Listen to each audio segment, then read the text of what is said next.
Brought to you by Ageless Diagnostics. Ageless Diagnostics. 200 सीटें हैं राजस्थान में। 200 की गणित लिए चौराहों पर चाणक्य घूम रहे हैं। और एक दिन डोटासरा के ऊपर तंज कसते हुए राठौड़ जी ने कुछ ऐसा कहा कि पति चाहे जैसो भी दीजिए पर ससुर दीजिए डोटासरा। जिक्र आया डॉक्टर किरोड़ी लाल मीणा का। कभी बनेंगे डॉक्टर साहब मुख्यमंत्री। राजस्थान में जो कांग्रेस ने 95 सीटें घोषित की है, उनमें भी ये लग रहा है कि सचिन पायलट के जितने भी लोग थे उनमें से अभी बहुत कम लोग हैं जिनका टिकट कट सकता है। शांति धारीवाल का वो वीडियो बहुत पॉपुलर हुआ था, कौन आला कमान। राजस्थान में तो अशोक गहलोत ही आला कमान है। वो वीडियो अब जब आला कमान की बारी आई है तो वो शायद दिखा रहा है कि मैं आला कमान। आज की तारीख में लव हिम और hate him, you can not ignore Hanuman Beniwal. एक महिला अपराध और दूसरा आरपीएससी के पेपर लीक, इन दोनों चीजों को ज्यादा मुद्दा बना रही है बीजेपी। और बीजेपी के पास और कोई राजस्थान में अभी ऐसा कुछ है नहीं कि जो कांग्रेस के खिलाफ सीधा वो उठा सके। बीजेपी पहली बार सौरभ अपने चरित्र के उलट गई है कि हमेशा इनके पास एक चेहरा होता था जो कि लास्ट में आता था वसुंधरा राजे, कि वो इनकी धोनी स्टाइल की फिनिशर थी। अंत में आती, सारे क्षेत्रफल को साथ लेती, एक यात्रा निकालती, मुद्दे और टोन वो सेट करती। बीजेपी एक चेहरे के साथ चुनाव में उतरती है हमेशा। पहले भैरव सिंह जी उनका चेहरा होते थे, फिर वसुंधरा जी उनका चेहरा होती थी। इस बार वो कह रहे हैं मोदी का चेहरा। अब क्या ये कारगर होगा या नहीं, देखना पड़ेगा। सरकारी नौकरी, उच्च पद और मान अब पाना हुआ बेहद आसान। लॉग ऑन करें www.kdcampus.live। 200 सीटें हैं राजस्थान में। 200 की गणित लिए चौराहों पर चाणक्य घूम रहे हैं। अधिकारियों से बात करिए चाय या कॉफ़ी की चुस्कियां लेते हुए तो वो आपसे खबर लेते हैं, फिर मंद मुस्कान के साथ अपनी देते हैं। पत्रकारों की कहें तो उनका भी यही हाल है। और इन सब के बीच कुछ व्यक्तिवाचक संज्ञाएं हैं जिनका जिक्र आता है, तो आज इसी पर बात करेंगे। सबसे पहला नाम गोविंद सिंह डोटासरा, कांग्रेस के प्रदेश अध्यक्ष हैं। भाई साहब के समर्थक बड़े खुश हैं, कह रहे हैं अब देखो नए सिरे से उन गुलाबी होर्डिंग्स को जिसमें अभी तक सिर्फ मुख्यमंत्री अशोक गहलोत नजर आते थे, अब हमारे भाई साहब भी नजर आ रहे हैं। समर्थकों ने कह दिया गहलोत गए तो डोटासरा आ सकते हैं, पर समर्थक ये कहते कहते भूल जाते हैं कि उस गुलाबी होर्डिंग को बनाने वाली डिज़ाइन बॉक्स के नरेश अरोड़ा और गोविंद सिंह डोटासरा की अदावत के किस्से अभी मध्यम नहीं पड़े हैं। आज सब व्यक्तियों पर बात होगी, घटनाओं पर, टिकट वितरणों पर, संभावित मुख्यमंत्री दावेदार दोनों खेमे के, और तीसरे मोर्चे पर बहुजन समाज पार्टी के सिंबल पर कौन चुनाव लड़ना चाह रहा है, कौन है जो निर्दलीय है, कौन है जो ट्राइबल पार्टी समेत और अलग अलग जगहों पर अपना आसरा ठिकाना पा रहा है। इन सब पर बातचीत करने के लिए हमारे साथ जुड़ रहे हैं दो पत्रकार जो लगातार ज़मीन पर भटकते रहते हैं और जो अंतापुर की खबरें भी खूब रखते हैं। हमारे साथ हैं जोधपुर से आने वाले, हाल ठिकाना जयपुर, दुनिया भर में घूम के ऐसे अविनाश कल्ला जी, और हमारे साथ हैं इंडिया टुडे हिंदी के हमारे राजस्थान से सहयोगी आनंद चौधरी जी। कल्ला साहब बताइए, ये गोविंद सिंह डोटासरा, क्या इनका हिसाब किताब है, क्या राजनीति है, कहाँ से आते हैं, क्या करते हैं, कौन अब तक इनके पालनहार खेवनहार रहे हैं, और जो अभी इनकी गुड्डी चढ़ी हुई है तो उसके पीछे किसकी बैकिंग है, टिकट वितरण में और प्रचार में कितनी चल रही है गोविंद सिंह डोटासरा की। सौरभ भाई एकदम लल्लन टॉप अंदाज में आपने इतने सारे सवाल पूछ लिए कि गोविंद सिंह जी पे किसी ने नहीं लिखे होंगे। पर लक्ष्मणगढ़ से आते हैं, तीसरी बार के विधायक है और मुखर वक्ता है। ये हमारे प्रदेश में बहुत कम लोग हैं जो लोकल लैंग्वेज में बोलते हैं और इनका कटाक्ष बहुत ही कमाल होता है। पहली बार महज 34 वोट से जीत के आए थे अंदर, पर अब इन्होंने उस एरिया में अपनी पकड़ बना ली है। इनके सामने भारतीय जनता पार्टी ने पूर्व कैबिनेट मंत्री सुभाष महरिया को उतारा है जो कांग्रेस से बीजेपी में वापस आए हैं, और बाकी ज्यादा कुछ नहीं थे। जब कांग्रेस के 21 लोग थे सदन में तब गोविंद सिंह डोटासरा एक मुखर वक्ता थे, और उसके बाद अशोक गहलोत की जब सरकार आई तो शिक्षा मंत्री बने। शिक्षा मंत्री जब बने तो कई सारे आरोप भी लगे, कई चीजें आई, पर गोविंद सिंह डोटासरा अपने अंदाज में इनका जवाब देते रहे। और एक दिन जब बगावत हुई उसके बाद इन्हें मिल गई प्रदेश अध्यक्ष की कुर्सी। करीब करीब पौने 3 साल तक, या 3 साल तक अगर हम कहें, तो अशोक गहलोत की छत्र छाया में ये रहे। कोई इधर उधर नहीं, कोई बड़े एम्बिशन नहीं। 3 साल तक तो इनका हाल ऐसा था कि संगठन के हेड ये थे, पर संगठन पे कौन जिला अध्यक्ष है वो भी पता नहीं था। अभी 3-4 महीने पहले जिला अध्यक्षों की नियुक्ति हुई, पर जमीन से जुड़े हुए नेता हैं। और अब इनकी ऐसी चली कि जो वो आप किस्सा बता रहे थे डिजाइन बॉक्स का, वहां से डोटासरा ने पलटी मारी कि उस एपिसोड में कुछ ऐसा हुआ कि इन्होंने अपने प्रदेश अध्यक्ष होने का पहली बार वो स्टैंप लगाया कि मैं भी एक कद वाला व्यक्ति हूं संगठन में। और उसके बाद पहली बार करीब करीब 3 साल में ऐसा हुआ कि मुख्यमंत्री इनसे मिलने गए, कह रहे थे कि इनको तबीयत ठीक नहीं थी, बुखार था, तो स्वास्थ्य पूछने गए मुख्यमंत्री। पर 3 साल में बीमार पहले भी रहे, पर कभी मुख्यमंत्री का जाना हुआ नहीं। मुख्यमंत्री जाते हैं, मिलते हैं, कहते हैं कि अंदर खाने ये कहा गया था कि इनको मनाने की कोशिश थी कि नरेश अरोड़ा और इनके बीच में जो खटपट हुई और जिस जोरदार तरीके से खंडन किया गया, तो लगा कि खबर में कुछ दम है।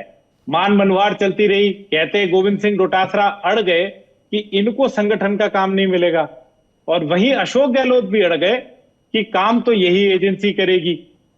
तो बीच बचाव का रास्ता आला कमान ने कुछ इस तरह निकाला कि गोविंद सिंह डोटासरा की जगह उनके जो संगठन के यहाँ पे जनरल सेक्रेटरी हैं, उनके सिग्नेचर से डिजाइन बॉक्स अंदर आई। और जो उन्होंने विरोध जताया, तो बाकी अब जो पोस्टर है उसमें अशोक जी से थोड़ा ही छोटा पोस्टर गोविंद सिंह डोटासरा का है, जबकि कांग्रेस का पूरा आला कमान और टॉप ब्रास ऊपर एक पंक्ति में 10 छोटे छोटे चेहरों में रह गया है। तो ये है गोविंद सिंह डोटासरा की कहानी। वो अब ये कह रहे हैं, अच्छा, उनके समर्थक सबसे पहले व्यक्ति थे जो ये कह रहे थे कि आचार संहिता लग जाए ताकि सरकार की ग्रिप से संगठन आजाद हो जाए। और जैसे ही वो लगा, तब से गोविंद सिंह डोटासरा एक अलग रंग में आ रहे हैं, और इस ईडी ने उनका बहुत भला कर दिया है।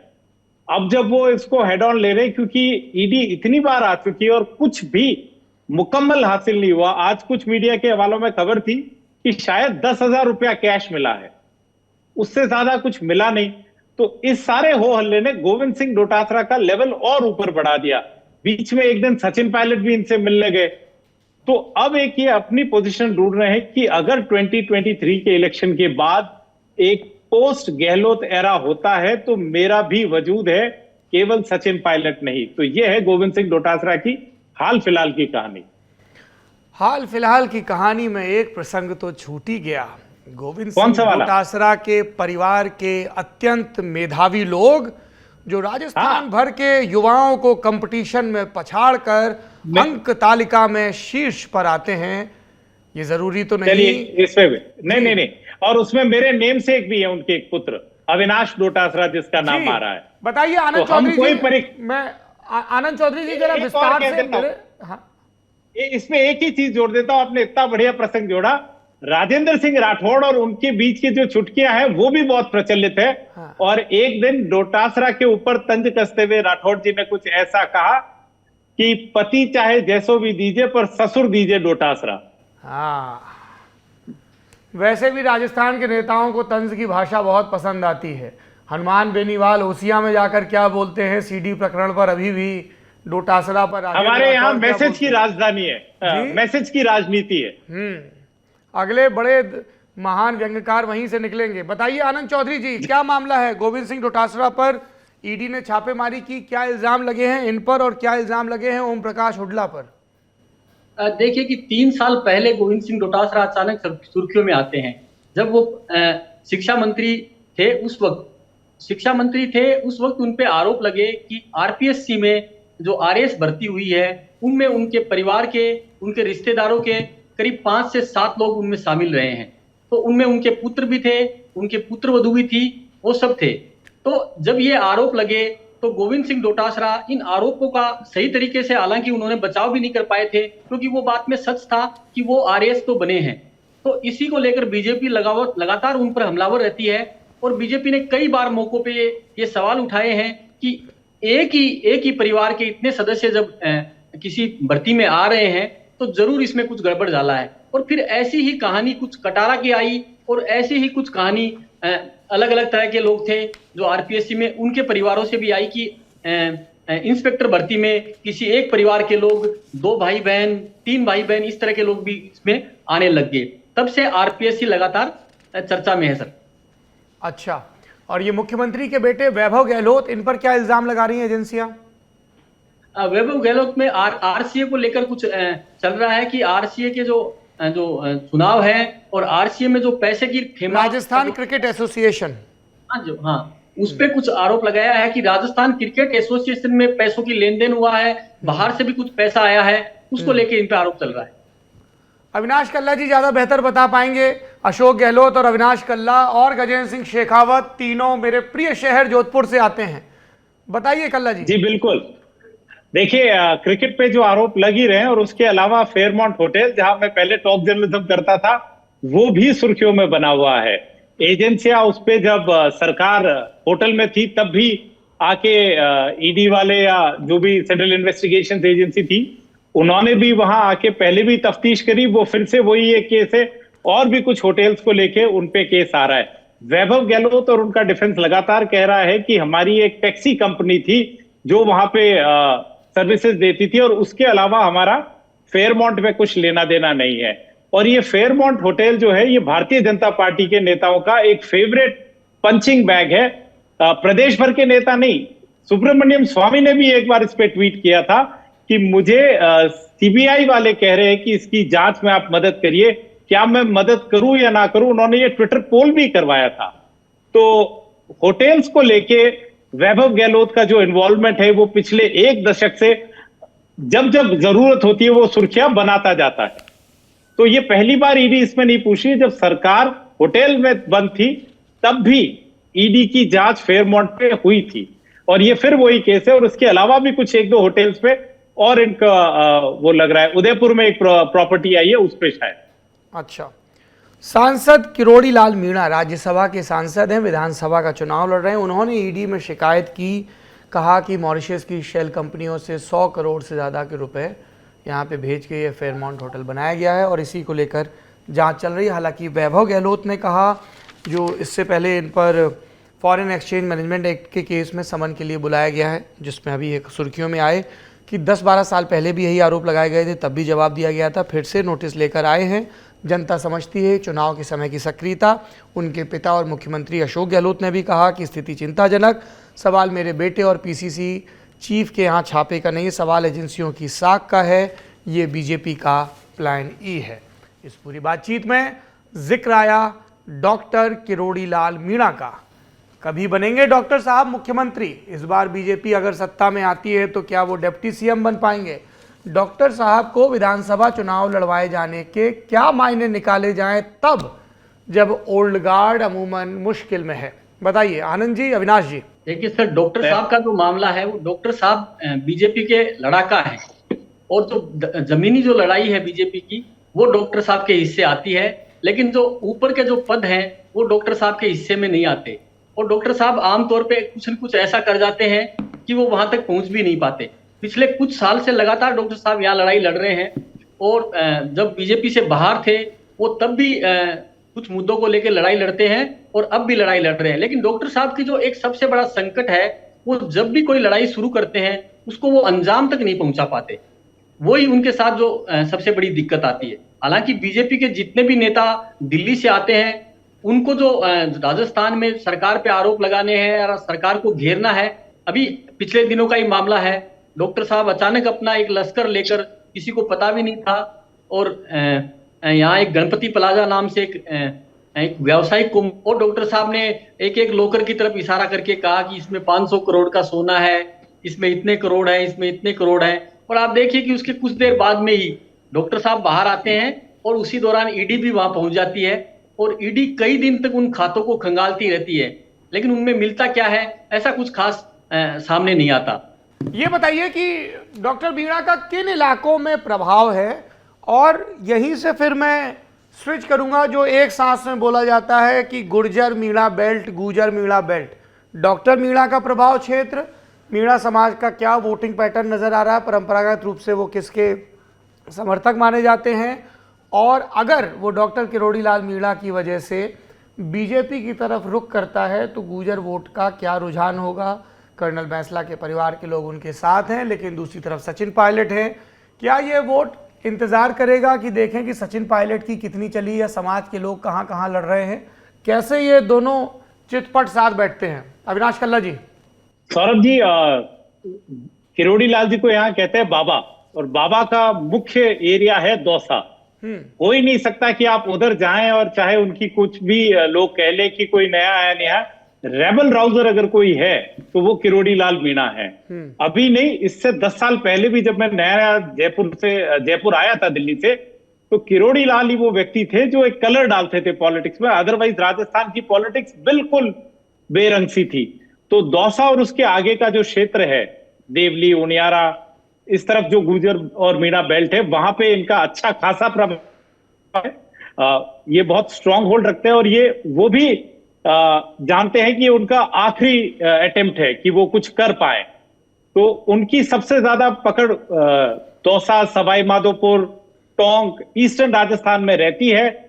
मीणा और गुर्जर वोट बहुत डिसाइसिव होते हैं। जब वसुंधरा राजे की दूसरी सरकार बाहर गई तो उसका श्रेय पूरा किरोड़ी लाल मीणा को था। उनमें और वसुंधरा राजे में इक्वेशन बैठ नहीं पाई। किरोड़ी लाल जी ने 21 जनों को अपने समर्थन में मैदान से उतारा और 18 जीत के आए, और वहीं भारतीय जनता पार्टी उस चुनाव में 76 लोग लेके आई थी। तो अगर उनके 76 और 18 जोड़ लिए जाते तो कांग्रेस के बिल्कुल करीब आ जाते वो। 78 और 18, 96 उनके हो जाते, कांग्रेस के 95 आए। तो किरोड़ी लाल एक ईस्टर्न राजस्थान में इंपॉर्टेंट की है, इसलिए भी क्योंकि पिछले चुनाव में भारतीय जनता पार्टी इस क्षेत्र में कुछ भी खास नहीं कर पाई थी। जो आपने मीणा गुर्जर कहा, वो सचिन पायलट ने एक इक्वेशन जिस तरह से इंजीनियरिंग करी उधर कि मीणा और गुर्जर वोट को वो साथ लेके आ पाए, ये उनकी बहुत बड़ी खूबी रही। उनके साथ रहे रमेश मीणा और उनका साथ दिया विश्वेंद्र सिंह ने भी। तो जाट, मीणा और गुर्जर जब ये कॉम्बिनेशन एक साथ चला तो 12 सीटें ऐसी थी जहां भारतीय जनता पार्टी ने गुर्जर कैंडिडेट खड़े किए और कांग्रेस ने गैर गुर्जर खड़े किए। पर गुर्जरों ने एक तरफ वोट किया कांग्रेस के लिए इस उम्मीद में कि सचिन पायलट को मुख्यमंत्री बनाया जाएगा, और एक भी गुर्जर कैंडिडेट भाजपा से नहीं जीत पाया। तो इस बार भारतीय जनता पार्टी को उम्मीद है कि जिस तरह सचिन पायलट को राजस्थान के मुख्यमंत्री की कुर्सी नहीं मिली, वो गुर्जर वोट में भी पेनिट्रेट कर पाएगी, और अगर उनको मीणा वोट अच्छा मिलता है तो उनको ईस्टर्न राजस्थान में एक अच्छी बढ़त मिल सकती है।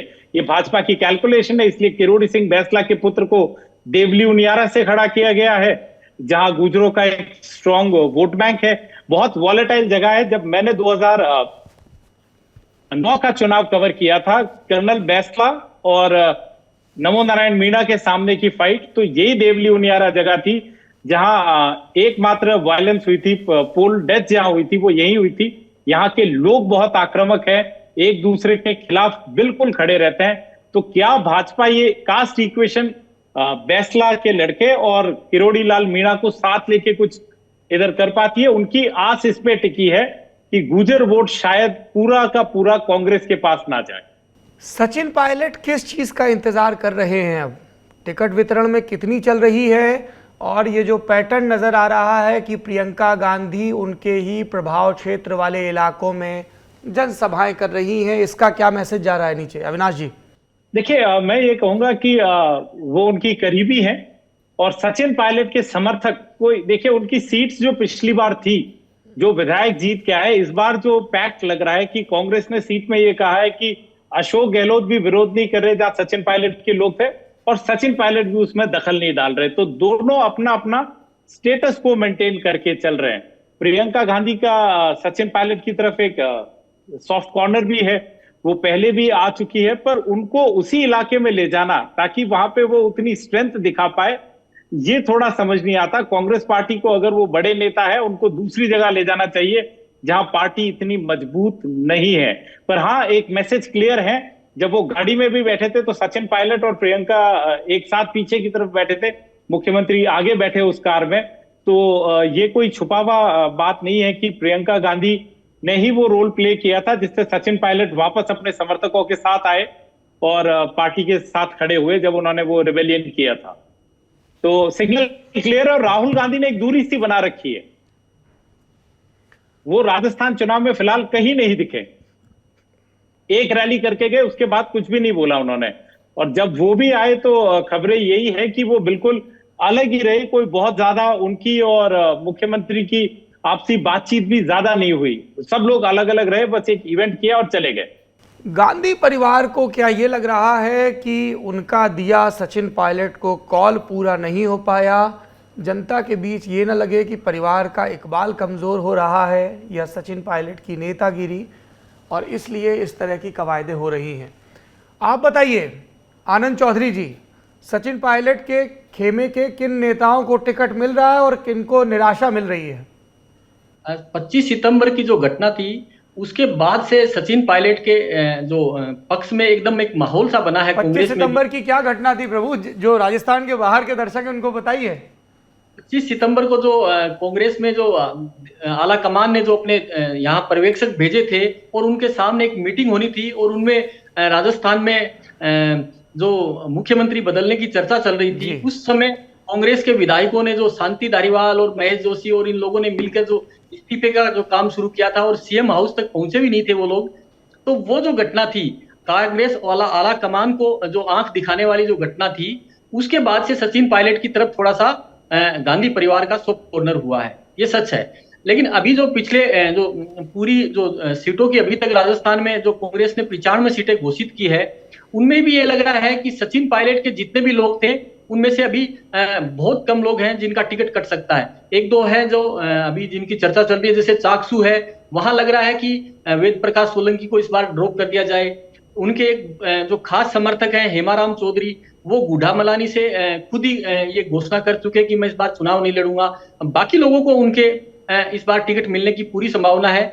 वैसे ही देखें तो अशोक गहलोत भी अपने जो निर्दलीय पिछली बार चुनकर आए थे और उनका साथ दिया था, जब सचिन पायलट मानेसर गए थे तब भी उनका साथ दिया था, उनको भी अपनी जो दावेदारी है या उनको टिकट दिलाने में कामयाब रहे हैं।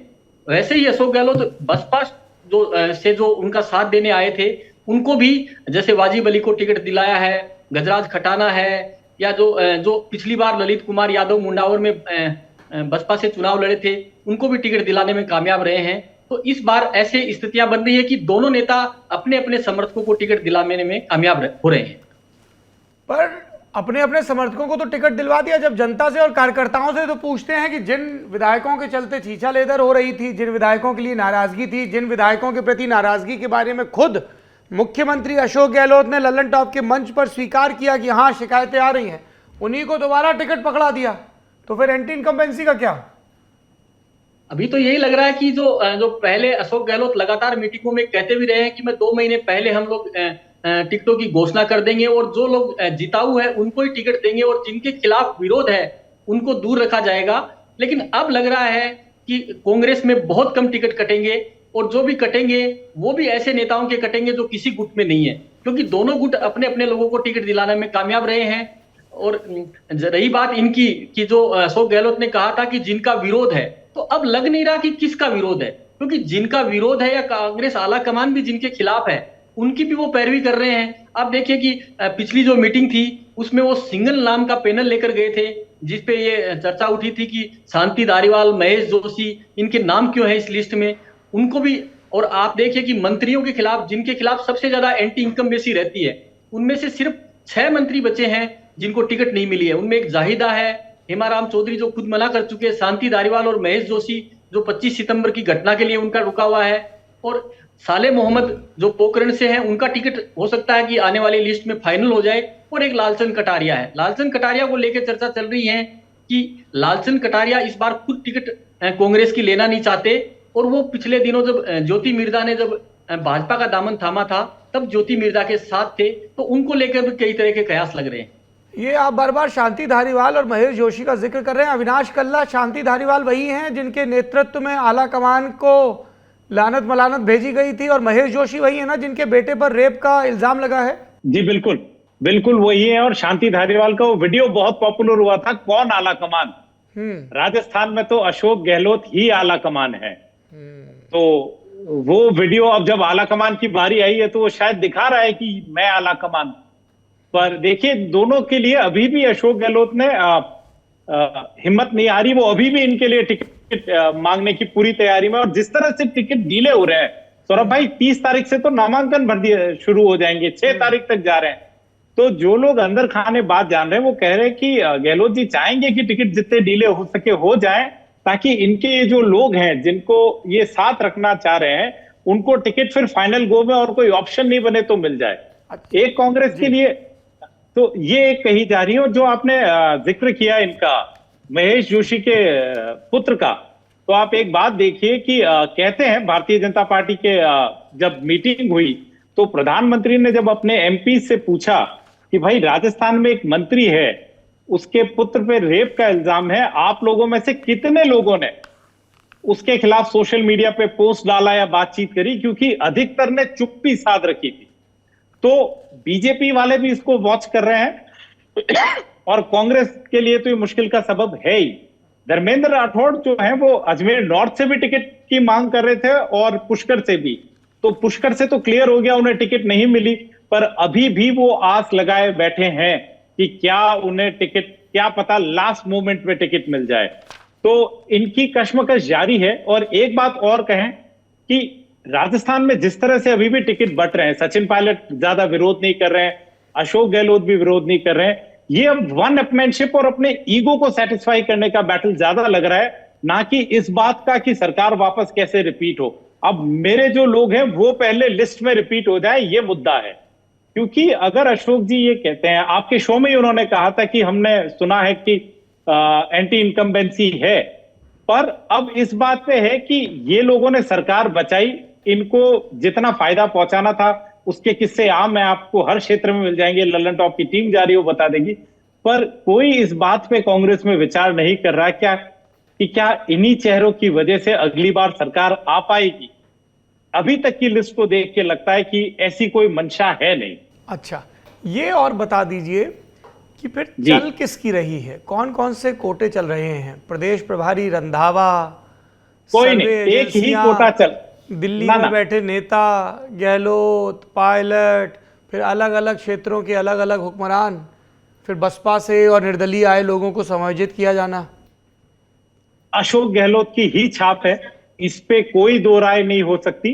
उन्होंने अपनी स्टैंप पूरी तरह दिखाई है, चाहे वो कैंपेन हो, चाहे वो कैंपेन एजेंसी हो, या किसी को भी कुछ कहना हो, कहीं पे भी नहीं। आप ये देखिए, मुख्यमंत्री अशोक गहलोत ने कई बार, अभी अगर हम पिछले कुछ दिनों में देखें, कांग्रेस की सूची भी जारी नहीं हुई थी और उन्होंने प्रियंका गांधी की रैली में खड़े होकर 5 लोगों के लिए जनता से आशीर्वाद भी मांग लिया। ओम प्रकाश हुड्डा, प्रसादी लाल मीणा, मुरारी लाल मीणा, ममता भूपेश, इन सभी लोगों के लिए उन्होंने, ये नाम भी नहीं आए थे उससे पहले वो बोल गए। फिर उनकी वो जो एआईसीसी में प्रेस कॉन्फ्रेंस जहां वो पवन खेड़ा के साथ बैठे थे और किसी पत्रकार ने जब उनसे सवाल पूछा कि मुख्यमंत्री, तो उन्होंने कहा सोनिया गांधी का पहला बड़ा पॉलिटिकल डिसीजन मुझे मुख्यमंत्री बनाना था, उसके बाद से वो मेरे पे 3 बार उन्होंने भरोसा जताया है, मैं कुर्सी छोड़ना चाहता हूं पर कुर्सी मुझे नहीं छोड़ती। और इशारों में यह भी कह दिया कि अगली बार भी मैं ही आऊंगा। तो अशोक गहलोत कोई मौका नहीं छोड़ रहे अपनी सटल लैंग्वेज में या अपने विट में ये कहने में कि मैं ही इस पूरे गेम का करता धरता हूं। छोटे मोटे अकोमोडेशंस कर रहे हैं वो, उसमें उन्होंने सबको अकोमोडेट किया, जैसे गोविंद सिंह डोटासरा को पोस्टर पे जगह मिल गई, सचिन पायलट के लोगों का विरोध नहीं किया, पर उसके इतर वही चल रही है जो अशोक गहलोत चाहते हैं। राजस्थान में तो उन्होंने ये प्रूव कर ही दिया कि वो ही आला कमान। और राजस्थान अब इस बात का फैसला करेगा कांग्रेस के संदर्भ में कि क्या फाइनली अशोक गहलोत, जैसा उन्होंने ललन टॉप के जमघट के इंटरव्यू में कहा, अपनी योजनाओं का प्रचार करना सीख गए हैं। अभी उन्होंने 5 गारंटी और दी हैं छत्तीसगढ़ की तर्ज पर, गोधन स्कीम, उसके अलावा लैपटॉप, ओपीएस की गारंटी का कानून आदि इत्यादि। तो ये अपनी वेलफेयर स्कीम्स के सहारे हैं, अपनी लोकप्रियता का दावा कर रहे हैं। इनके उलट है भारतीय जनता पार्टी। इससे पहले कि मैं एक एक नाम लेकर भारतीय जनता पार्टी के प्रत्याशियों, नेताओं, रणनीतियों पर बात करूं, मैं एक गुत्थी आप दोनों से समझना चाहता हूं।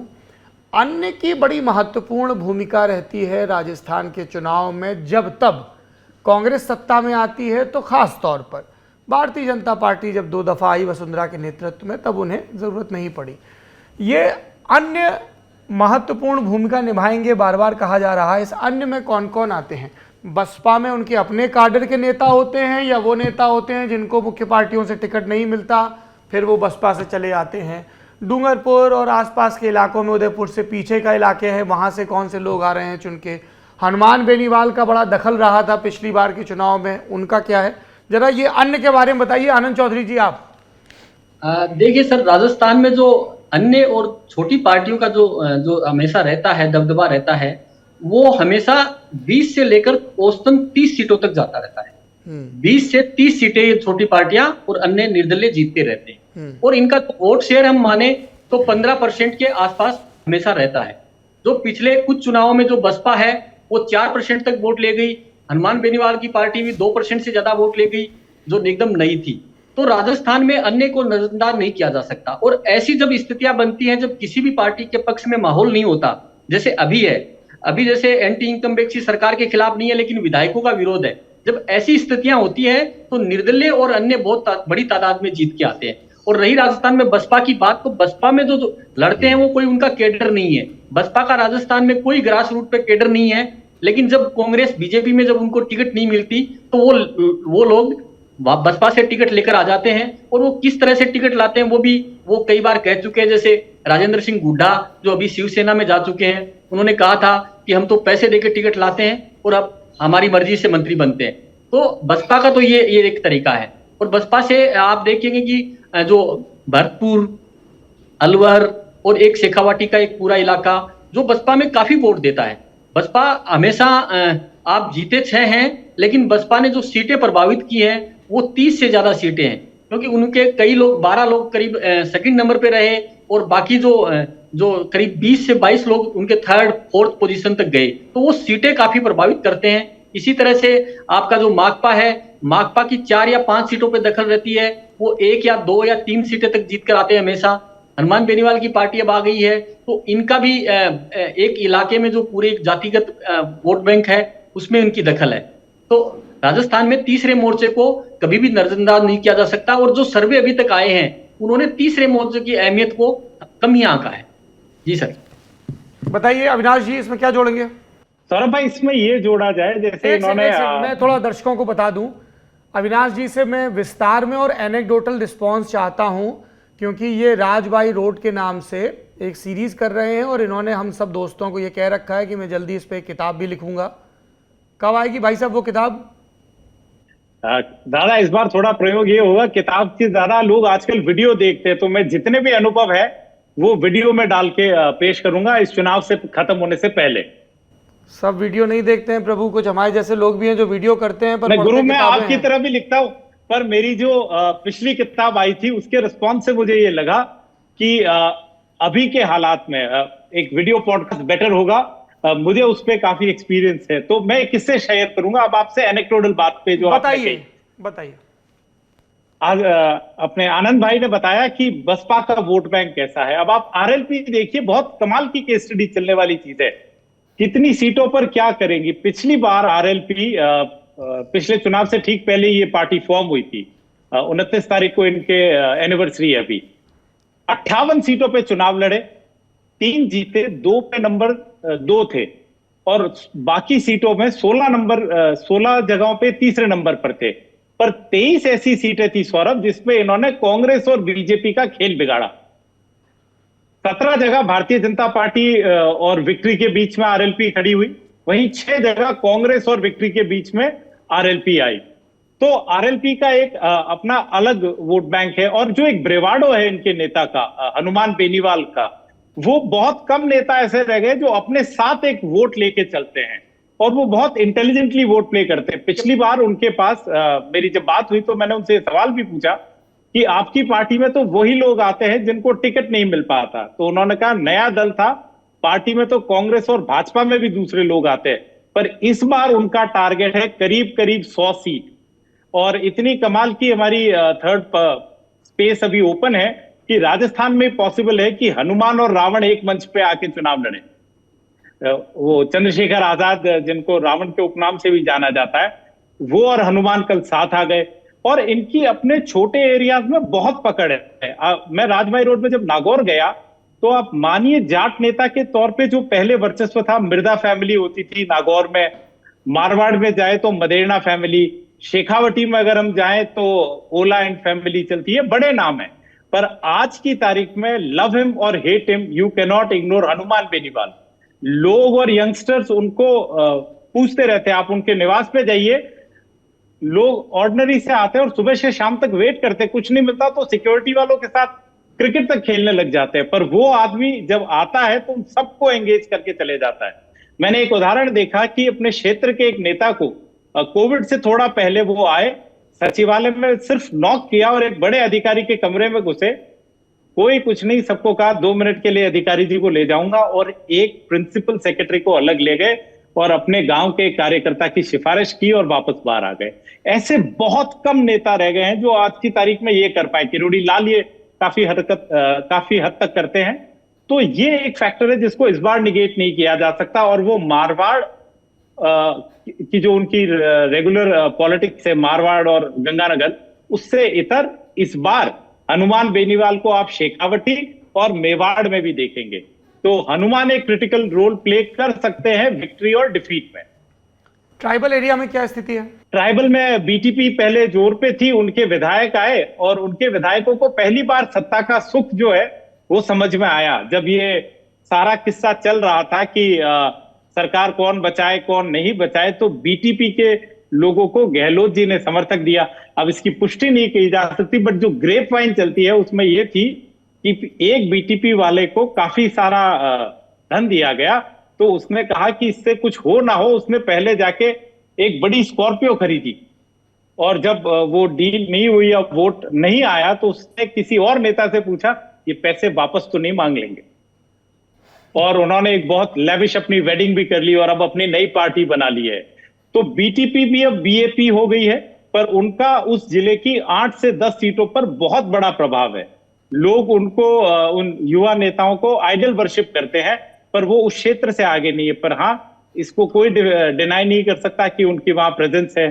इसी तरह अगर आप भरतपुर और इस इलाकों में जाएं तो जो गुर्जर वोट है वो बिल्कुल ओपनली बोलता है कि अब हम कांग्रेस को वोट नहीं देंगे, हमारे नेता को पीछे कर दिया है। तो ये जो छोटे छोटे एरियाज में चल रहे हैं, इनकी अपनी एक वजूद है।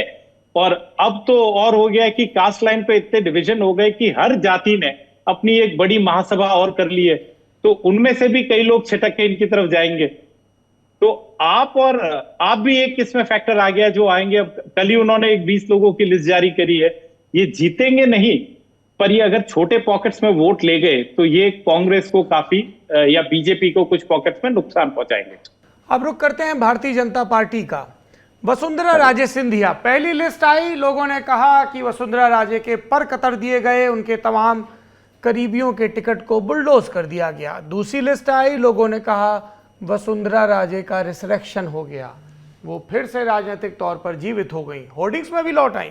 प्रधानमंत्री नरेंद्र मोदी, बीजेपी के राष्ट्रीय अध्यक्ष जगत प्रकाश नड्डा, बीजेपी के प्रदेश अध्यक्ष सीपी जोशी, बीजेपी के नेता प्रतिपक्ष राजेंद्र राठौड़ और वसुंधरा राजे सिंधिया। क्या मायने निकाले जा रहे हैं, कितनी चल रही है टिकट वितरण में? अविनाश कल्ला जी। पहली लिस्ट में उनके के लोगों को बिल्कुल किनारे कर दिया गया। राजपाल सिंह शेखावत पे बहुत हल्ला मचा। उसके बाद दूसरी सूची में अगर कहे तो करीब करीब 28 टिकट उनके हैं। तो वसुंधरा राजे का खेमा भी अब कॉशियस हो गया है, क्योंकि कुछ सीटें ऐसी थी जिसपे कहा जा रहा था कि उनके समर्थकों का टिकट कटना तय है, जैसे कि मालवीय नगर की सीट कालीचरण सराफ पर मिरेकुलसली उन सभी की वापसी हुई।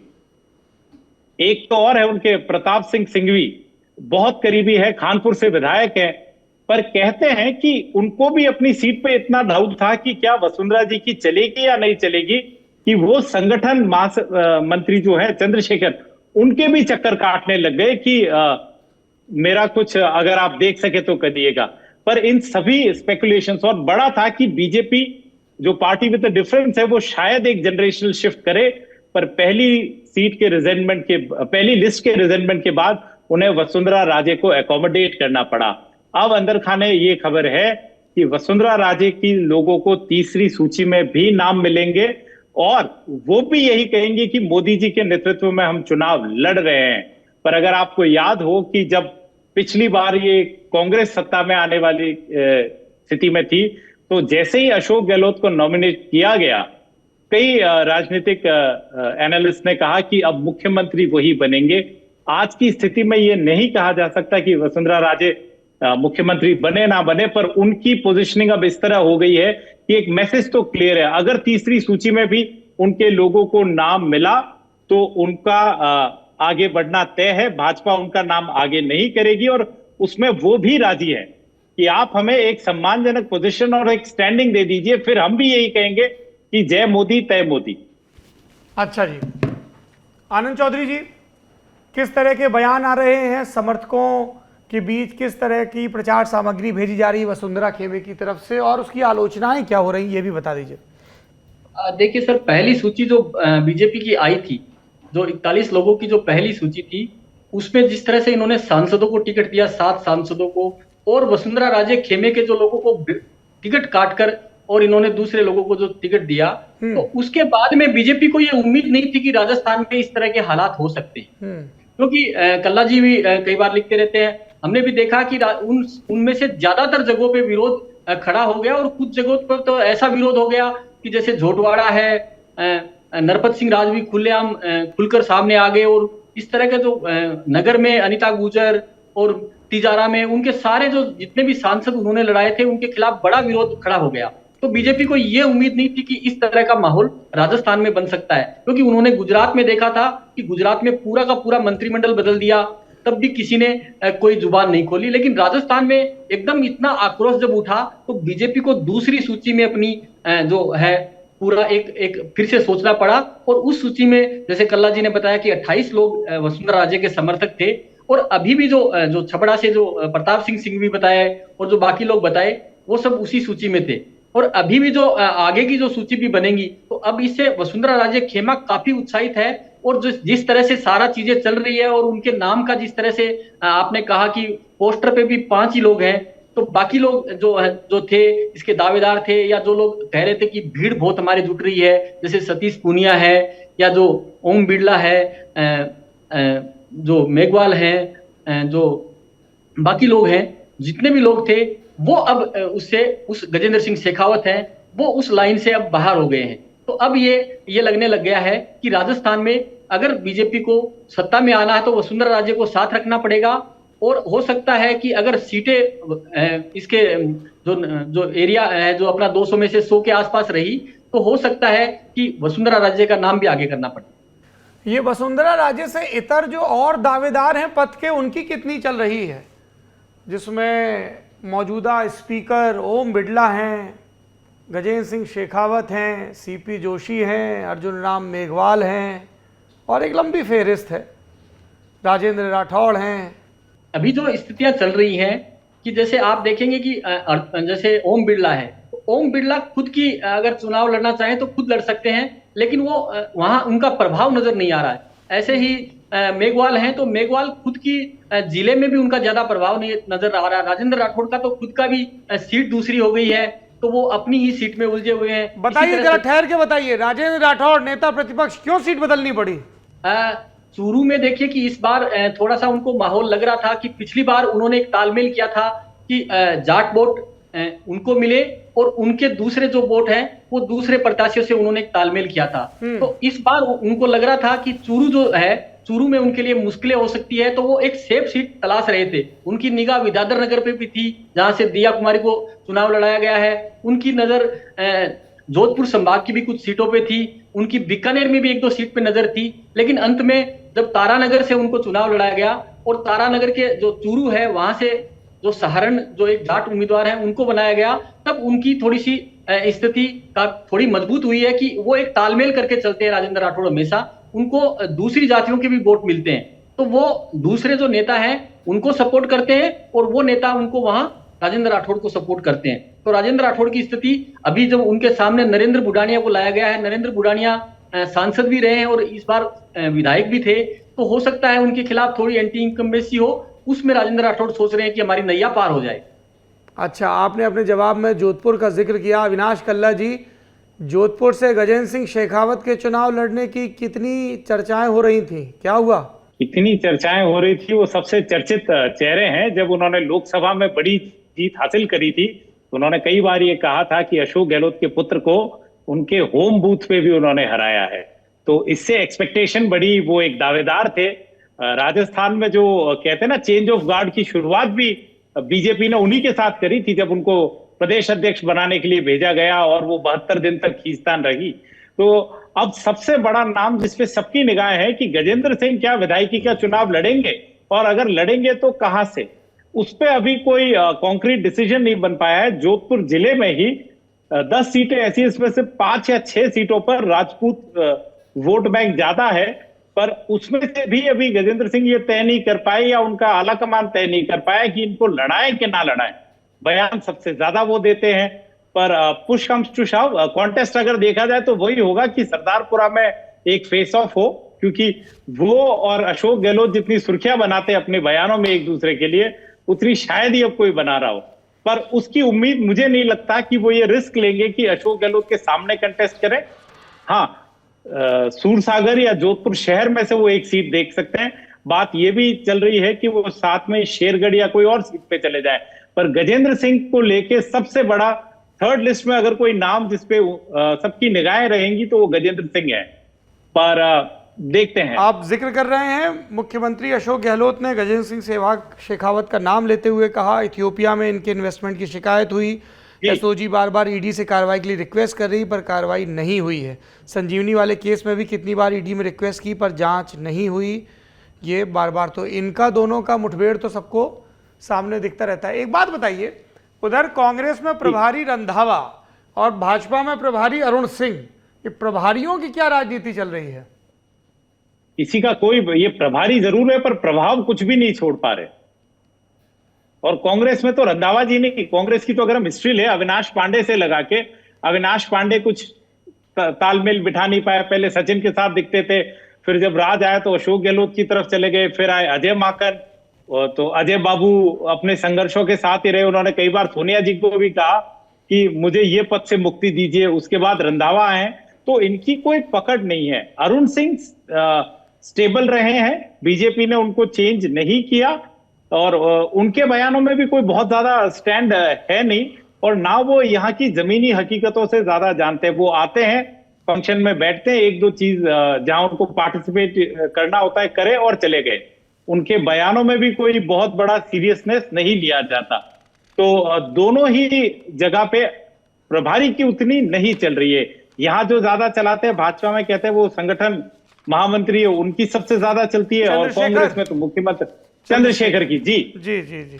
अच्छा, एक आखिरी सवाल, कांग्रेस तो हमें दिख रहा है 5 गारंटी दे रही है या 5 साल के कार्यकाल पर बात कर रही है, बीजेपी का जमीन पर नैरेटिव क्या है, किन मुद्दों को लेकर वो मुखर है? आनंद चौधरी, जो बीजेपी जो कर रही है अभी, कांग्रेस सरकार की जो सबसे बड़ी जो बीजेपी मुद्दा बना रही है वो एक महिला अपराध और दूसरा आरपीएससी के पेपर लीक, इन दोनों चीजों को ज्यादा मुद्दा बना रही है बीजेपी। और बीजेपी के पास और कोई राजस्थान में अभी ऐसा कुछ है नहीं कि जो कांग्रेस के खिलाफ सीधा वो उठा सके। तो वो क्या नरेंद्र मोदी सरकार की उपलब्धियों के सहारे हैं? नहीं, नरेंद्र मोदी सरकार की उपलब्धियों को भी वो राजस्थान में नहीं बुना पा रहे ज्यादा। बस सिर्फ ये दो ही चीजें हैं ऐसी। और दूसरी, कांग्रेस इन पे ज्यादा हमलावर है ओपीएस को लेकर, कि ओल्ड पेंशन स्कीम को लेकर कांग्रेस इन पे वो हमलावर है कि आप अगर सत्ता में आए तो क्या आप ये गारंटी देते हैं कि ओल्ड पेंशन स्कीम लागू रखोगे? आज कांग्रेस ने इसकी गारंटी दी कि हम अगर सत्ता में दोबारा आए तो ओल्ड पेंशन स्कीम के लिए गारंटी के लिए कानून लाएंगे इसकी। तो वो इस तरह की चीजों से सरकार को या बीजेपी को ये घेरने की कोशिश कर रहे हैं कि आप क्या गारंटी दे सकते हैं कि ओल्ड पेंशन स्कीम, क्योंकि कर्मचारियों का राजस्थान में चुनाव में बहुत दखल रहता है। अशोक गहलोत एक चुनाव सिर्फ और सिर्फ कर्मचारियों की वजह से खुद को कहते हैं कि मैं सिर्फ कर्मचारियों के विरोध के कारण हारा हूं, और ये सच भी है, क्योंकि राजस्थान में करीब 8 लाख सरकारी कर्मचारी है, उनका परिवार है पूरा, और बाकी जो कर्मचारी हैं निगम बोर्डों के, उनको मिला ले तो बड़ी तादाद भी होती है इनकी। ठीक है, अविनाश कल्ला जी, क्या है बीजेपी का नैरेटिव 500 रुपए के सिलेंडर और चिरंजीवी योजना और इन सब के काट के लिए? देखिए, इनके पास सिर्फ वो जो मोदी जी कहते हैं कि ये मोदी की गारंटी है, उसके अलावा कुछ नहीं है। और भाजपा का अगर हम कैंपेन भी देखें तो बिल्कुल अट्रैक्टिव नहीं है। वो पार्टी जो एजेंसीज को यूज करने में महारत रखती है, राजस्थान की एड एजेंसी पिक करने में लगता है चूक कर गई। वरना वो कोई एजेंसी के यूज में बीजेपी पीछे नहीं जाती।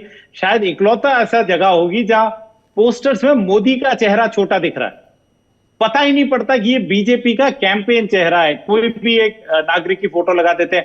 किसान वाला तो उनपे उल्टा ही पड़ गया, जो उन्होंने लगाई कि इस किसान के साथ गलत हुआ, 19,000 की जमीन कुर्क हो गई, तो उसने कहा ऐसा नहीं है, कोई नैरेटिव नहीं है। पर एक बात और बताइए, ना कोई लीडर है। सरकारी भर्तियों में गड़बड़ियों को लेकर छात्रों में नाराजगी तो है, हमारे रिपोर्टर जाते हैं, हमें साफ समझ बिल्कुल में है, आता है। बिल्कुल है। विधायकों को लेकर नाराजगी है स्थानीय स्तर पर, तो बीजेपी इसको क्यों नहीं कैश करा पा रही? बीजेपी पहली बार सौरभ अपने चरित्र के उलट गई है कि हमेशा इनके पास एक चेहरा होता था जो कि लास्ट में आता था, वसुंधरा राजे। ये मैं पहले भी कई बार कह चुका हूं कि वो इनकी धोनी स्टाइल की फिनिशर थी। अंत में आती, सारे क्षेत्रफल को साथ लेती, एक यात्रा निकालती, मुद्दे और टोन वो सेट करती। अब आपके पास एक सक्षम नेता नहीं, और पता नहीं किसने वो रणनीति करी कि एक प्रदेश अध्यक्ष जो बिल्कुल ठीक जा रहा था, जिसने संगठन अपने हिसाब से खड़ा किया, उसको इन्होंने एंड मौके पे चेंज कर दिया। आप सतीश पुनिया की बात कर रहे हैं? जी बिल्कुल, मैं सतीश पुनिया की बात कर रहा हूं। उसके बाद जो प्रदेश अध्यक्ष आए, उनको उतनी समझ और पकड़ भी नहीं थी, तो बीजेपी के पास जो वो एक पार्टी का मोमेंटम था वो वहां लूज कर गए। अब उनका हाईकमान वसुंधरा राजे को लेके कितना सहज या असहज है, ये किसी से छुपा नहीं, तो वो पूरी कमान उनको भी नहीं दे पा रहे। तो ये मुद्दे हैं, आप कोई भी बोलेगा, पर इन मुद्दों को वो कॉन्सेंट्रेट नहीं कर पा रहे हैं। एक जगह लाके उसको एक कैंपेन जिसे कहते हैं, एक नैरेटिव कहते हैं, वो बिल्ड नहीं कर पा रहे हैं। तो ये उनकी सबसे बड़ी खामी है, क्योंकि बीजेपी एक चेहरे के साथ चुनाव में उतरती है हमेशा। पहले भैरव सिंह जी उनका चेहरा होते थे, फिर वसुंधरा जी उनका चेहरा होती थी। इस बार वो कह रहे हैं मोदी का चेहरा। अब क्या ये कारगर होगा या नहीं, देखना पड़ेगा। तो कोई इतना बहुत बड़ा बीजेपी का प्रचार नहीं है। उनकी सबसे बड़ी उम्मीद इस बात से है कि प्रदेश जो है वो पेंडुलम स्टेट है, इस बार हम फिर करवट बदलेंगे और बहुत ज्यादा ऑप्शंस दूसरे नहीं है, तो बीजेपी ही चुन के आएगी। भारतीय जनता पार्टी, प्रधानमंत्री नरेंद्र मोदी की लोकप्रियता, उनकी वोट कैचिंग एबिलिटी और एंटी इनकम्बेंसी के फैक्टर पर काम कर रही है। कांग्रेस अशोक गहलोत सरकार की वेलफेयर स्कीम, सरकारी कर्मचारियों के लिए ओल्ड पेंशन स्कीम या स्वास्थ्य को लेकर जो उनकी बहुत सारी योजनाएं हैं, उनकी बिना पर दम ठोक रही है।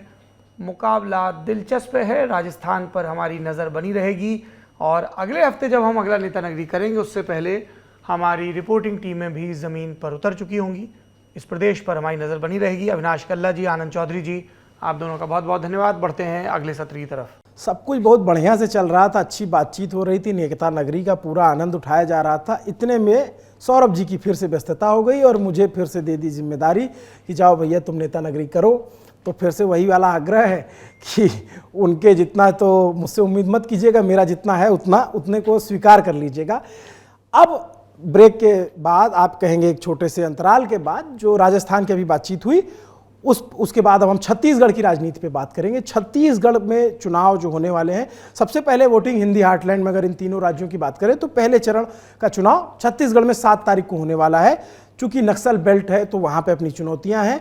और बाकी छत्तीसगढ़ की पॉलिटिक्स में क्या चल रहा है, एमपी पे हम बात करते रहे। आज हमारा विशेष फोकस छत्तीसगढ़ पे है और हम बीते दिनों छत्तीसगढ़ होके आए हैं, तो हो सकता है कुछ अपना इनपुट भी दें।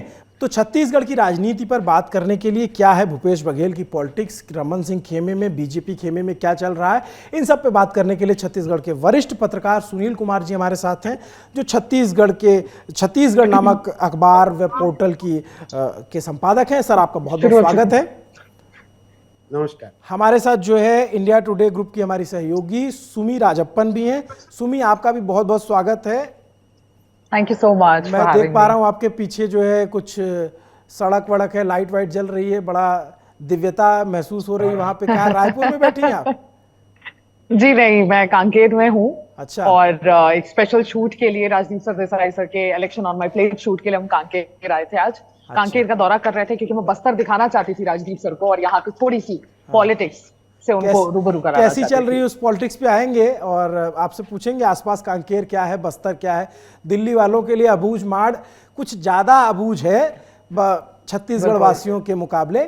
तो सुनील सर, पहले मैं आपके पास आ जाता हूं कि ये बताइए कि पहले चरण का चुनाव अब कम दिन बाकी है, किसी पार्टी ने अभी तक घोषणा पत्र जारी नहीं किया, क्या चल क्या रहा है, क्यों अभी तक ये खुल के सामने नहीं आ रहे हैं? मुझको लगता है कि भूपेश बघेल ने घोषणा पत्र का एक बहुत बड़ा मुद्दा बिना किसी औपचारिकता के घोषित कर दिया है कि किसानों की कर्ज माफी एक बार फिर से होगी। 5 साल पहले जब उनकी सरकार बनी तो उनका पहला फैसला था, कैबिनेट ने अपने पहले घंटे में, पहले दस्तखत में किसानों की कर्ज माफी की थी और ईमानदार फैसला था। इसको करने के लिए उन्होंने गंगा जल हाथ में लेकर कांग्रेस पार्टी ने कसम खाई थी और उन्होंने इसको पूरा किया। अभी घोषणा पत्र का कोई ठिकाना नहीं है, लेकिन भूपेश बघेल ने किसान कर्ज माफी की घोषणा कर दी है, जो कि 6,500 करोड़ रुपए से ज्यादा का शायद हो सकता है। पिछली बार इतना बड़ा था ये। किसान बहुत सारे हैं, 24 लाख किसान धान बेचते हैं छत्तीसगढ़ में। तकरीबन तमाम किसान किसी न किसी तरह का कर्ज लेते हैं, बीज के लिए, खाद के लिए, पेस्टिसाइड के लिए। इन तमाम लोगों के जो अल्पकालीन कृषक ऋण रहते हैं ये सारे माफ हो जाएंगे, ऐसी उन्होंने घोषणा की है। लोगों को इस घोषणा पे भरोसा न करने की कोई वजह नहीं है, क्योंकि पिछली बार वो इसको पूरा कर चुके हैं। तो मुझको लगता है कांग्रेस की घोषणा पत्र एक तरह से आ चुका है सामने, उसका पहला पन्ना। भाजपा का घोषणा पत्र, मुझको भाजपा के लोगों से पता लगता है कि प्रधानमंत्री नरेंद्र मोदी की टेबल पे कहीं फाइलों के गट्ठों के बीच में दबा हुआ है। जब उनको समय मिलेगा तो वो देखेंगे कि छत्तीसगढ़ में क्या क्या घोषणा करना है या नहीं करना है। लेकिन भाजपा बेसब्री से उसका इंतजार कर रही है। मैं लगे हाथों आपको एक बात और बतला देता हूं।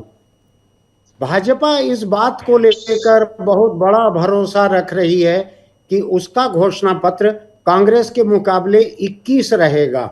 अगर कांग्रेस का घोषणा पत्र 20 रहेगा तो भाजपा मान के चल रही है कि 21 रहेगा। मैं नहीं जानता कि वो धान का जो दाम भूपेश बघेल देते आ रहे हैं उससे ज्यादा क्या होगा, लेकिन भाजपा के लोग ऐसा कर रहे हैं।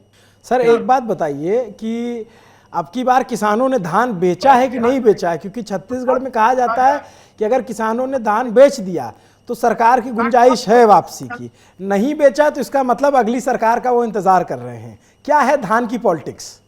देखिए, किसान अगली सरकार का तो इंतजार नहीं कर रहे हैं, ये जरूर देख रहे हैं कि कर्ज माफी के पहले अगर वो धान बेच देते हैं तो बैंक जो हैं जो वो कर्ज में इनके धान के दाम को पहले एडजस्ट कर लेते हैं। तो ये एक दुविधा की स्थिति सुनाई पड़ रही है। मैं इस पे आपसे बात कर रहा हूं तो मेरी एक स्टोरी किल हो जा रही है जिसको हम कल करने का प्लान कर रहे थे। माफ कीजिएगा सर। धान एक खतरनाक चीज है। दिवाली के फटाके इन सब के बीच में एक चिंगारी से किसान की साल भर की मेहनत खत्म हो सकती है। बहुत से किसान मजबूरी में इधर उधर से बाजार का भी कर्ज रहता है, दिवाली पे घर भी चलाना है, तो धान बेचने निकलेंगे किसान। मुझको नहीं लगता कि पूरे के पूरे किसान धान बेचना रोक सकेंगे जी। लेकिन देखना है आने वाले दिनों में क्या होता है। और कम से कम 10 दिन के भीतर जो पहली वोटिंग होनी है छत्तीसगढ़ में 7 तारीख को, उसके पहले तो केवल भूपेश बघेल की घोषणा का भरोसा किसानों को रहेगा, ऐसा मेरा मानना है। और मेरा यह भी मानना है कि कांग्रेस पार्टी की इस घोषणा के मुकाबले भाजपा को काफी दिक्कत जाएगी कोई 21 सामने रखने में। जी, तो पहले चरण का चुनाव जो है अब बस चंद दिन बाकी हैं। 7 नवंबर को पहले चरण की वोटिंग हो जाएगी। और वोटिंग कहाँ होगी? जो नक्सल एरिया है। राजस्थान और एमपी में एक साथ चुनाव हो रहे हैं, लेकिन छत्तीसगढ़ थोड़ा चुनौतियों वाला राज्य है। इस चुनौती को देखते हुए चुनाव आयोग ने 2 चरण में चुनाव कराने का इंतजाम किया है। पहले चरण का चुनाव जो होगा वो बस्तर और नक्सल बेल्ट के तमाम इलाकों में होगा। और उन्हीं में से एक जो इलाका है वहाँ कांकेर में सुमी बैठी हुई है। सुमी, क्या है बस्तर की पॉलिटिक्स? कितना मुश्किल है इस बार जो है पार्टियों को अपनी बात पहुंचाने में, और क्या चुनाव आयोग के सामने चुनौतियां हैं? इस पर आप थोड़ा सा जानकारी दें तो बड़ा बेहतर रहेगा। जी बिल्कुल, आज हम कांकेर में हैं और कांकेर में आज हम अपने एक स्पेशल शूट के लिए आए हुए थे। जो इंडिया टुडे के जो हमारे कंसल्टिंग एडिटर हैं राजदीप सरदेसाई, उनके इलेक्शन ऑन माय प्लेट करके उनका जो शो है उसके लिए हम आए हुए थे। और यहाँ पे हमने कोशिश की कि बहुत ही शानदार रहा। हमने कोशिश की कि हम बहुत सारे सेक्शंस उन्होंने कड़कनाथ चिकन खिलाने की कोशिश की।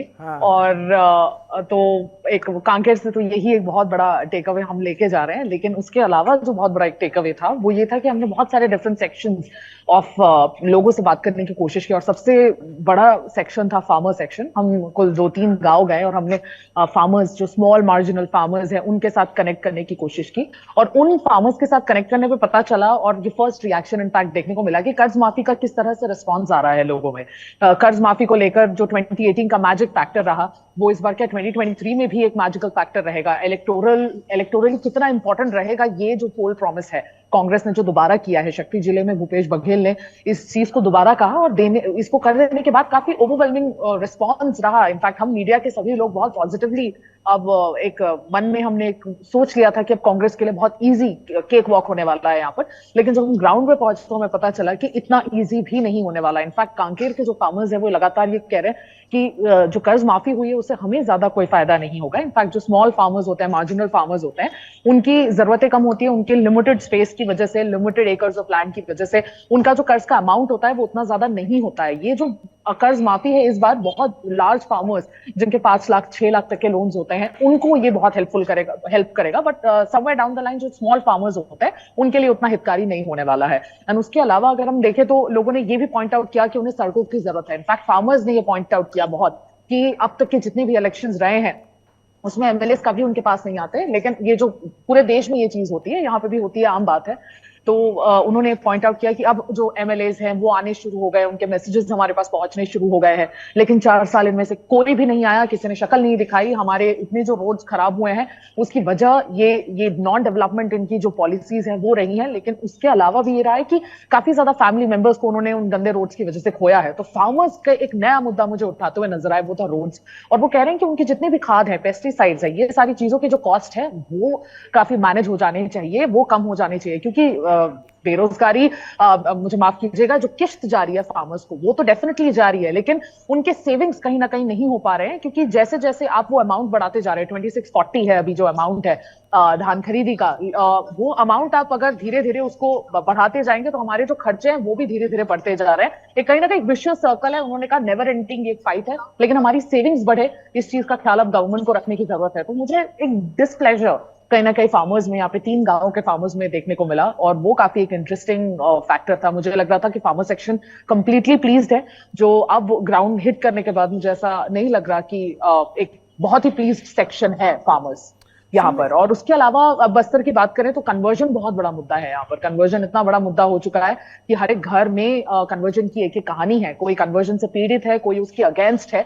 तो ऐसी बहुत सारी कहानियां हैं यहाँ पर जो बिल्कुल वर्थ है लोगों को दिखाना। और कन्वर्जन के अलावा, जैसे कि आपने पूछा कि इलेक्शन की चुनौतियां क्या होती हैं, इस बार कई ऐसे पोलिंग स्टेशन होंगे जो पहली बार कई एरियाज में रहेंगे। इनफैक्ट चांदा मेटा करके जो एरिया है वहां पर पहली बार पोलिंग होने वाली है। लास्ट ईयर 2018 में दंतेवाड़ा में ऐसी सिचुएशन हुई थी कि नक्सल्स ने लास्ट मिनट वार्निंग दे दी थी लोगों को कि कोई भी वोट करने जाएगा तो they will chop of the finger, जिस फिंगर से वोट करेंगे, जिस फिंगर पे वो वोटिंग इंक होगा उससे चॉप ऑफ कर दिया जाएगा। तो इससे डर के कई सारे लोग नहीं निकले थे। और उस समय के जो एसपी हुआ करते थे 2018 के अभिषेक पल्लव, वो उन्होंने फिर लास्ट मिनट सारे पोलिंग स्टेशंस का लोकेशन बदला था और लास्ट मिनट उससे काफी ज्यादा पोलिंग परसेंटेज अफेक्ट हुआ था, लेकिन पोलिंग हुआ था। तो ये ऐसे कई चैलेंजेस हमेशा से रहे हैं यहाँ पर, और हमेशा से ही 2 फेजेस में छत्तीसगढ़ का इलेक्शन रहा है। और फर्स्ट फेज में जो सेंसिटिव एरियाज है उन्हें निकाला जाता है। तो इस बार फर्स्ट फेज में 20 सीट्स होंगे और सेकंड फेज में 70 सीट्स होंगे, central and Surguja, northern part of Chhattisgarh के। और फर्स्ट फेज में राजनांदगांव की 8 सीटें और बस्तर डिवीजन की पूरी 12 सीटें, तो 20 सीटें ऐसे फर्स्ट पोलिंग में होंगी, फर्स्ट डे ऑफ पोलिंग में। इस बार के चुनाव में ऐसा कोई नक्सल थ्रेट अभी तक ऐसा कुछ सामने आया, कुछ ऐसी चर्चा है इसकी?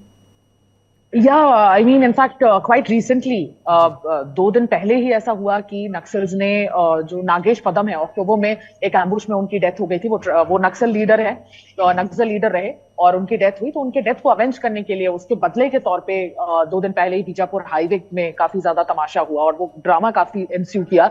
और उस ड्रामे के बाद एक आईडी ब्लास्ट भी किया गया, काफी ड्रामेटिक सीन्स हो गए थे। और वो जो नक्सल्स थे वो वहां रास्ते पर बैठ गए थे और उन्होंने घोषणा कर दिया, उन्होंने आह्वान कर दिया कि वो बीजापुर बंद रखेंगे नेक्स्ट डे। और बिल्कुल वैसे ही हुआ, बीजापुर एंटायरली बंद रहा, कोई भी दुकानें खुली नहीं। और नक्सल्स का ये जो एक वो पावर है, ये मुझे रेजरेक्ट होते हुए नजर आया कि किस तरह से उनका अभी भी इन सारे नक्सल अफेक्टेड एरियाज में जोर है।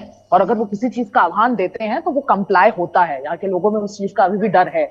तो एक बहुत बड़ा सवाल जैसे कि राजदीप सर का था, वो यही था कि नक्सलिज्म, जब भी पहले बात होती थी छत्तीसगढ़ की, Naxalism used to be the synonymous of the state. लेकिन वो जो नैरेटिव है वो बदला है कि नहीं, वो जानना चाहते थे। और इंटरेस्टिंगली नक्सलिज्म की नैरेटिव कभी मतलब बदली नहीं है, वो कम जरूर हुई होगी जरा कुछ परसेंटेजेस में, कुछ एक्सटेंट में, लेकिन बदली बिल्कुल नहीं है। जब तक एक परमानेंट सोल्यूशन नहीं आ जाता कभी नहीं बदलेगा, और ये उतना बड़ा इलेक्शन मुद्दा है ही, और आई थिंक जब तक परमानेंट सोल्यूशन नहीं मिल जाता रहेगा।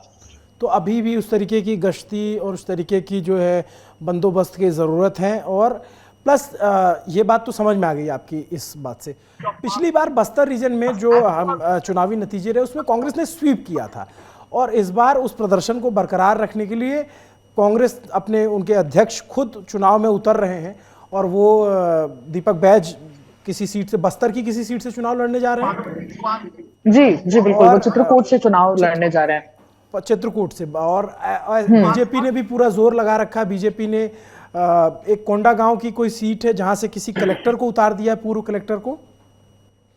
जी जी, क्या केशकाल से एक्चुअली बीजेपी ने केशकाल से नीलकंठ टेकाम को उतारा हुआ है। काफी क्लीन इमेज के ये आईएएस रह चुके हैं और अच्छा काम किया था उन्होंने। तो दो कलेक्टर बीजेपी ज्वाइन रखे हैं, बीजेपी ने। बिल्कुल बिल्कुल, बीजेपी ने छत्तीसगढ़ में 2 कलेक्टर उतार रखे हैं, और एक केशकाल से।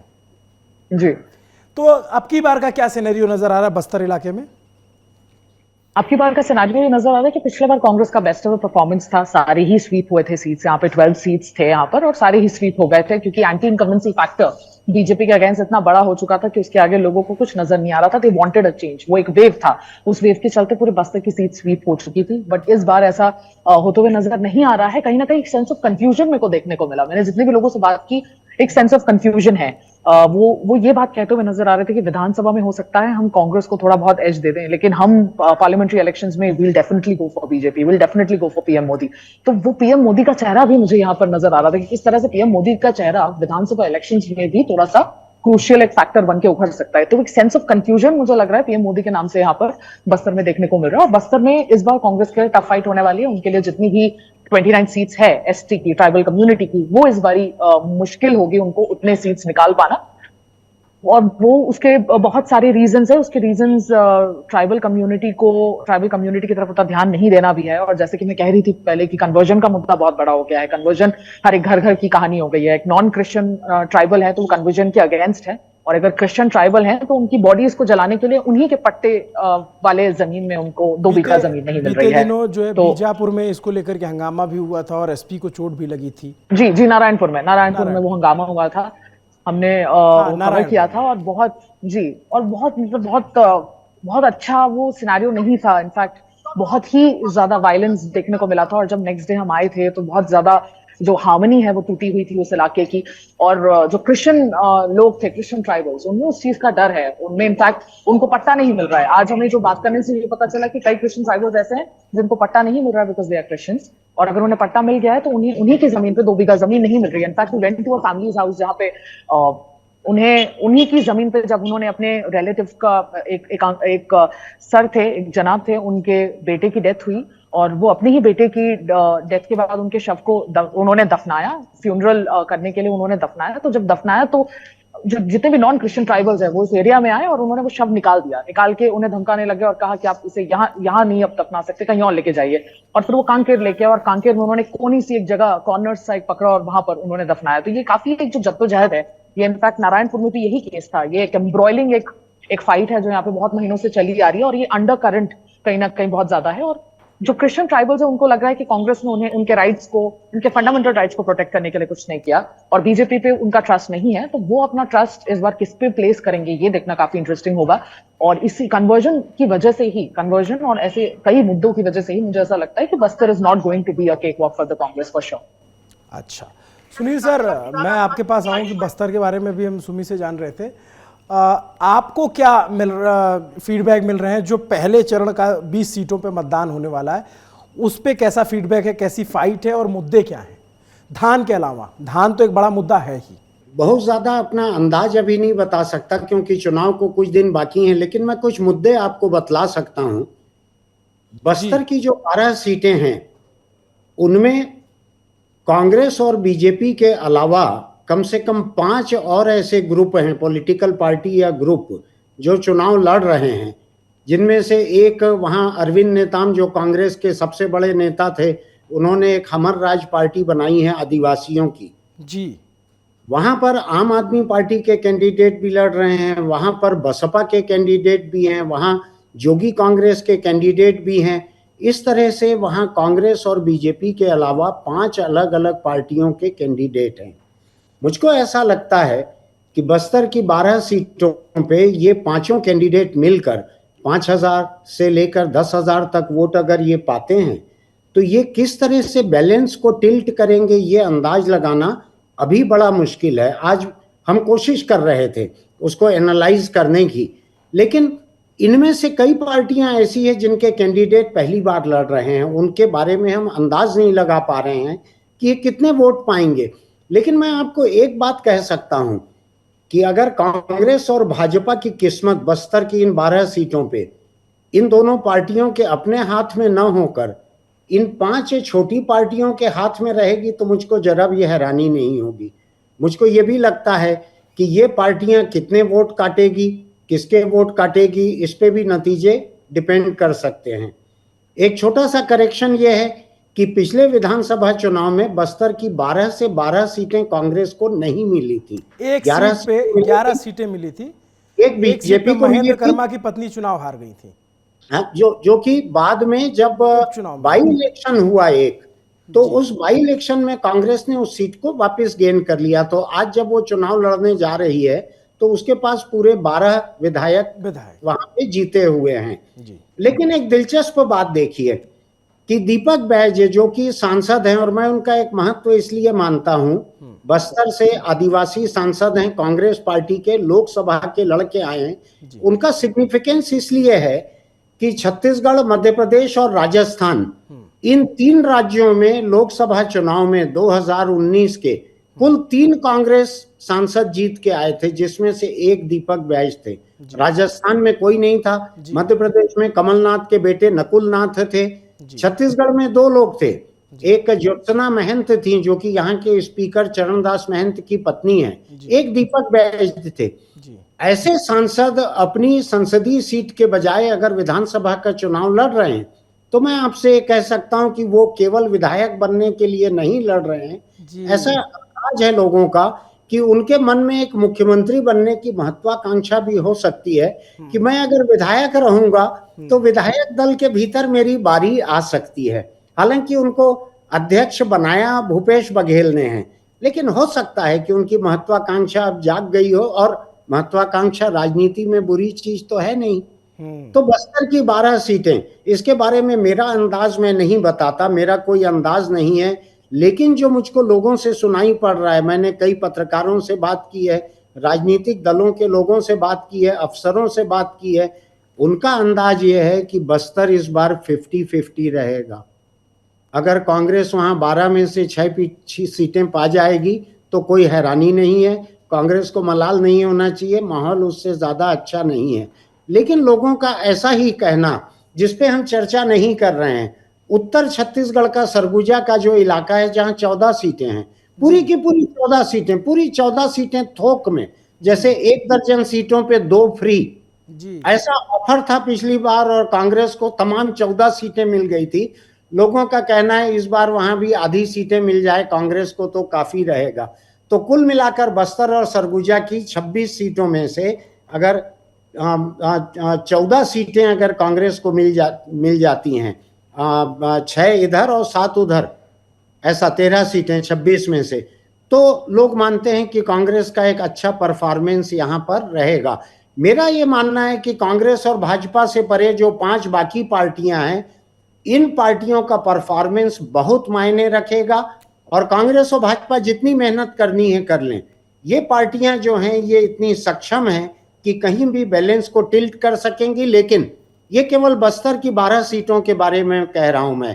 अब हम बस्तर से बाहर आते हैं। 7 तारीख की पोलिंग में राजनांदगांव और कवर्धा, ये 2 जिले और शामिल हैं। इन 2 जिलों में कुछ सीटें आदिवासी सीटें हैं, कुछ सीटें गैर आदिवासी सीटें हैं, थोड़ा सा हिस्सा नक्सल है। लेकिन चुनाव आयोग ने किया यह है कि जिन जिलों में थोड़ा हिस्सा भी नक्सल है, पूरे के पूरे जिले का मतदान एक साथ करवा रही है। तो 7 तारीख को राजनांदगांव और कवर्धा इन 2 जिलों में एक साथ वोटिंग होगी, बस्तर के साथ ही। राजनांदगांव से पिछले मुख्यमंत्री डॉक्टर रमन सिंह चुनाव लड़ रहे हैं, कैंडिडेट हैं वहां से, वहीं के सिटिंग एमएलए भी हैं। और कवर्धा मुख्यालय से, जिला मुख्यालय से प्रदेश कांग्रेस के अकेले मुस्लिम एमएलए मोहम्मद अकबर, जो कि एक ताकतवर मंत्री हैं, वो चुनाव लड़ रहे हैं। अभी जब वो नामांकन भरने गए थे कवर्धा में, तो लोगों का अंदाज है कि मोहम्मद अकबर के साथ 20 से 40 हजार तक लोग थे। मैंने उसके एरियल शॉट्स देखे हैं, ड्रोन शॉट्स देखे हैं। मुझको अंदाज नहीं था कि छत्तीसगढ़ में कोई नामांकन किसी अकेले एमएलए का, अकेले मंत्री का इतना बड़ा हो सकता है। ऐसे उसके विजुअल्स थे। आप चाहें तो इसमें वो विजुअल एड भी कर सकते हैं, आपको मैं भेज सकता हूं वो। तो ऐसे कुछ बड़े ही महत्वपूर्ण चुनाव 7 तारीख को बस्तर के साथ साथ बस्तर के बाहर और राजनांदगांव और कवर्धा में भी है। दूसरा, मैं कवर्धा के बारे में एक लाइन में ये बतलाना चाहूंगा, छत्तीसगढ़ में 2 साल पहले कम्युनल टेंशन, वायलेंस नहीं कहूंगा, टेंशन कवर्धा से शुरू हुआ है। हिंदू मुस्लिम तनाव कवर्धा से शुरू हुआ है। बड़ी विचित्र स्थिति है कि वहां से कांग्रेस का मुस्लिम विधायक है, वहीं से कम्युनल टेंशन शुरू हुआ। विधायक का कोई उसमें योगदान नहीं था, दोनों कम्युनिटी के लोग आपस में लड़े। मुझको ऐसा लगता है कि छत्तीसगढ़ में आज कम्युनल टेंशन और पोलराइजेशन का अगर कोई ईपी सेंटर है, कवर्धा है, तो वो सेंटर कवर्धा और कवर्धा से लगी हुई साजा कॉन्स्टिट्यूंसी है, जहां 7 तारीख को नहीं 17 को चुनाव है। उस साजा कॉन्स्टिट्यूंसी में अभी अप्रैल के महीने में 8 अप्रैल की बात है, वहां 3 कम्युनल किलिंग्स तो हुई थी, जो छत्तीसगढ़ के इतिहास में जाने कितने दशकों के बाद हुई थी। मुझको तो याद नहीं पड़ता कि इसके कम्युनल किलिंग हुई थी। तो ऐसी 2 कॉन्स्टिट्यूंसी लगी हुई हैं अगल बगल, तो उस कॉन्स्टिट्यूंसी का असर भी कवर्धा पर पड़ेगा, इसलिए मैं उसका जिक्र साथ में कर रहा हूं। और मेरा ये मानना है कि कवर्धा और साजा कॉन्स्टिट्यूंसी का जो सरहद है, वही सरहद छत्तीसगढ़ में कम्युनल टेंशन का ईपी सेंटर रहने वाला है। ये एक। दूसरा, सुमी ने अभी जो बात कही है, जिनको वो बार बार कन्वर्शन कह रही है, मैं उसको थोड़ा सा साफ करना चाहता हूं। बस्तर के आदिवासी जब ईसाई बनते हैं तो वो पहली बार किसी शहरी धर्म को एडॉप्ट करते हैं। ये कन्वर्शन नहीं है, ये धर्म में शामिल होना है। इसको हिंदू ताकतें जो हैं वो कन्वर्शन कहती हैं। वो मानती हैं कि आदिवासी हिंदू थे और अब वो ईसाई बन गए हैं, तो ये धर्मांतरण है, ये कन्वर्शन है।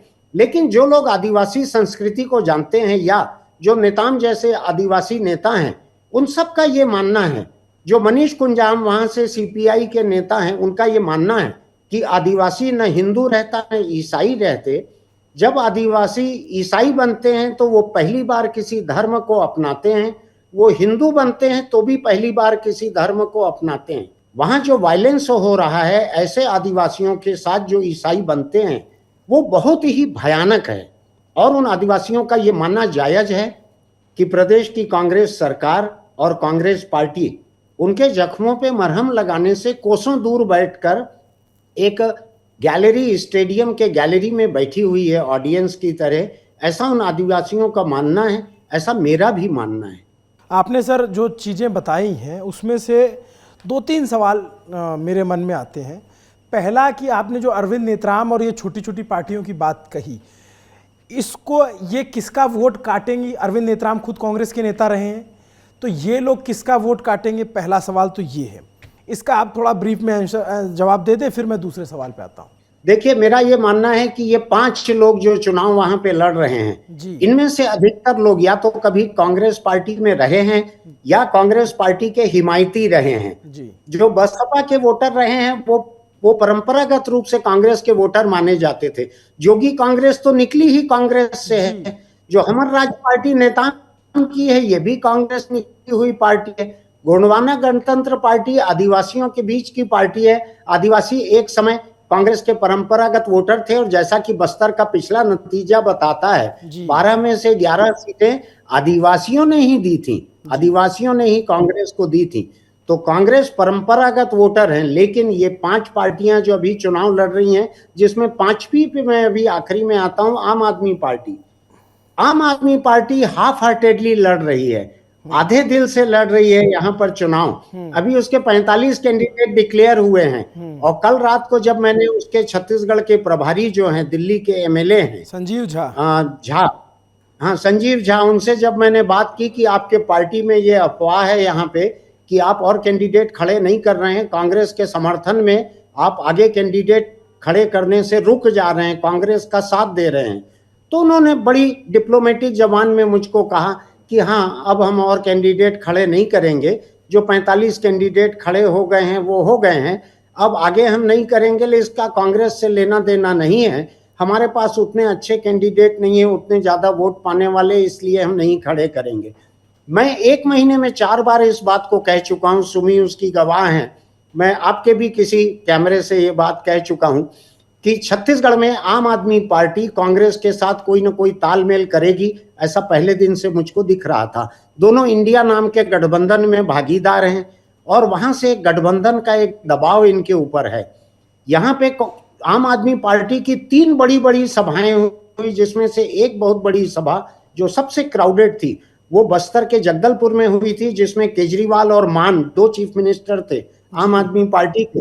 उसमें भी उन्होंने कांग्रेस की कोई आलोचना नहीं की। तो आम आदमी पार्टी छत्तीसगढ़ में कांग्रेस की कोई आलोचना अभी तक नहीं कर रही है। तो मुझको ये समझ नहीं आ रहा है कि आम आदमी पार्टी क्या करेगी, कैसे चुनाव लड़ेगी। क्या फिर इस बार पिछले बार की तरह उसकी 85 सीटों पर जमानत जब्त होगी? इस बार खैर 45 पे ही लड़ रही है वो। तो जमानत जब्त कम सीटों पर होगी ना, इस हिसाब से जमानत जब्त कम सीटों पर हो। लेकिन मेरा ये स्पष्ट मानना है कि इन 5 में से जो भी वोट काटेंगे, ये सारे के सारे वोट कांग्रेस के कटने का खतरा मुझको साफ साफ दिख रहा है। वो सुमी भी सिर हिला रही है वहां बैठकर, मेरी बात से सहमत दिख रही है कांकेर में, कि 5 लोग जो हैं ये कांग्रेस के ही वोट काटेंगे। इतने वोट कटने के बाद कांग्रेस के हाथ में क्या बचेगा, वो बीजेपी से कितना आगे बच जाएगी, ये थोड़ा समझना मुश्किल है। दूसरा मैं याद दिलाना चाहूंगा, 4 सर्वे अभी तक पिछले 1.5-2 महीने में सामने आए हैं, राष्ट्रीय स्तर के एजेंसियों ने, पब्लिकेशन ने जो करवाए हैं, उन सब में कहा गया है कांग्रेस और भाजपा का जो 10% का जो वोट गैप था पिछले चुनाव में, वो घटकर इस बार 4% रह जाएगा। 4% का वोट गैप रह जाएगा, ये उनका मानना है। ऐसे में अगर 5-5 लोग कांग्रेस के वोट नोचने वाले हैं तो कांग्रेस के बदन पे कितने कपड़े बचेंगे, ये अंदाज लगाना थोड़ा मुश्किल है अभी। सुमी के पास में जाऊंगा। सुमी, इसमें आप क्या ऐड ऑन करना चाहती हैं कि आप बस्तर में हैं, जो वहाँ की लोकल पार्टियां हैं, जो वहाँ के क्षेत्रीय नेता हैं, उनका क्या प्रभाव है? जो गोंडवाना पार्टी है या फिर जो ये हमर राज पार्टी जो अरविंद नेताम की है, तो क्या असर दिख रहा है आपको ग्राउंड पे? तो मैं ये कह रही थी कि सर ने काफी वैलिड पॉइंट रेज किया कि थर्ड फ्रंट इस बारी बहुत स्ट्रांग और रोबस्ट नजर आ रहा है। इनफैक्ट लास्ट टाइम जो जेसीसी और बीएसपी थे, मायावती की बीएसपी, इस बारी वही 5 पार्टी हैं टोटल यहाँ पर जो काफी ज्यादा डिटर्मिनिंग वोट्स कट करेंगे।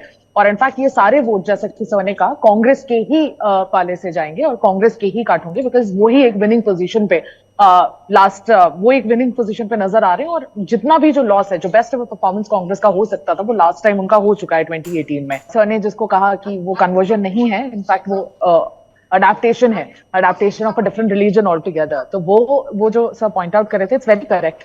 इनफैक्ट मैंने एक फैमिली से ये क्वेश्चन भी पूछा कि उन्होंने क्यों सडनली क्रिश्चियनिटी में टर्न हो गए, और उन्होंने कहा कि पहले हम नेचर को मानते थे, फिर हमें ये अचानक से हमें ऐसा हुआ कि हमें एक नए ईश्वर को मानना चाहिए, क्योंकि हमारी जो एग्जिस्टिंग जो हमारे बिलीफ सिस्टम थे वो हमें ज्यादा सर्व नहीं कर रहे हैं, तो हमें एक नए ईश्वर को मानना चाहिए। तो उन्होंने एक नए ईश्वर को माना, and they turn to a different god according to them. This is I am just simply quoting them. And उसके बाद उन्हें ऐसा लगा कि उनकी सारी प्रॉब्लम्स, उनके लाइफ इश्यूज ठीक हो गए हैं, which is why people are calling it conversion. I am also calling it conversion, but this is probably, as Sunil sir quoted, adaptation to a different religion.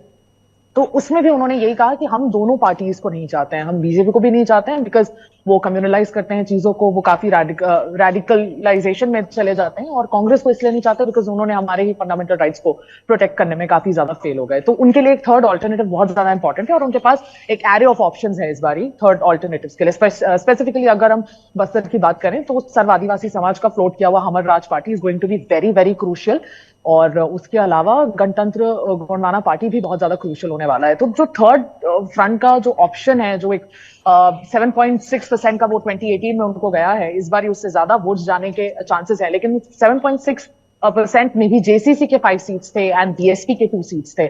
लेकिन इस बार जेसीसी के 5 seats ना रहकर JCC is only reduce to 1 seat, जो कि अजीत जोगी की wife Renu Jogi के पास है। और जो 4 सीट्स हैं वो अनफॉर्चुनेटली इधर से उधर हो चुके हैं, उनके एमएलए इधर से उधर हो चुके हैं, किसी का डिमाइस हो चुका है। तो उन रीजंस की वजह से जेसीसी का जो वोट परसेंटेज है वो ओवरऑल अगर हम अभी कैलकुलेट करें तो पिछले बार तो 7.6 था, लेकिन इस बार का कंट्रीब्यूशन उनका काफी कम होगा।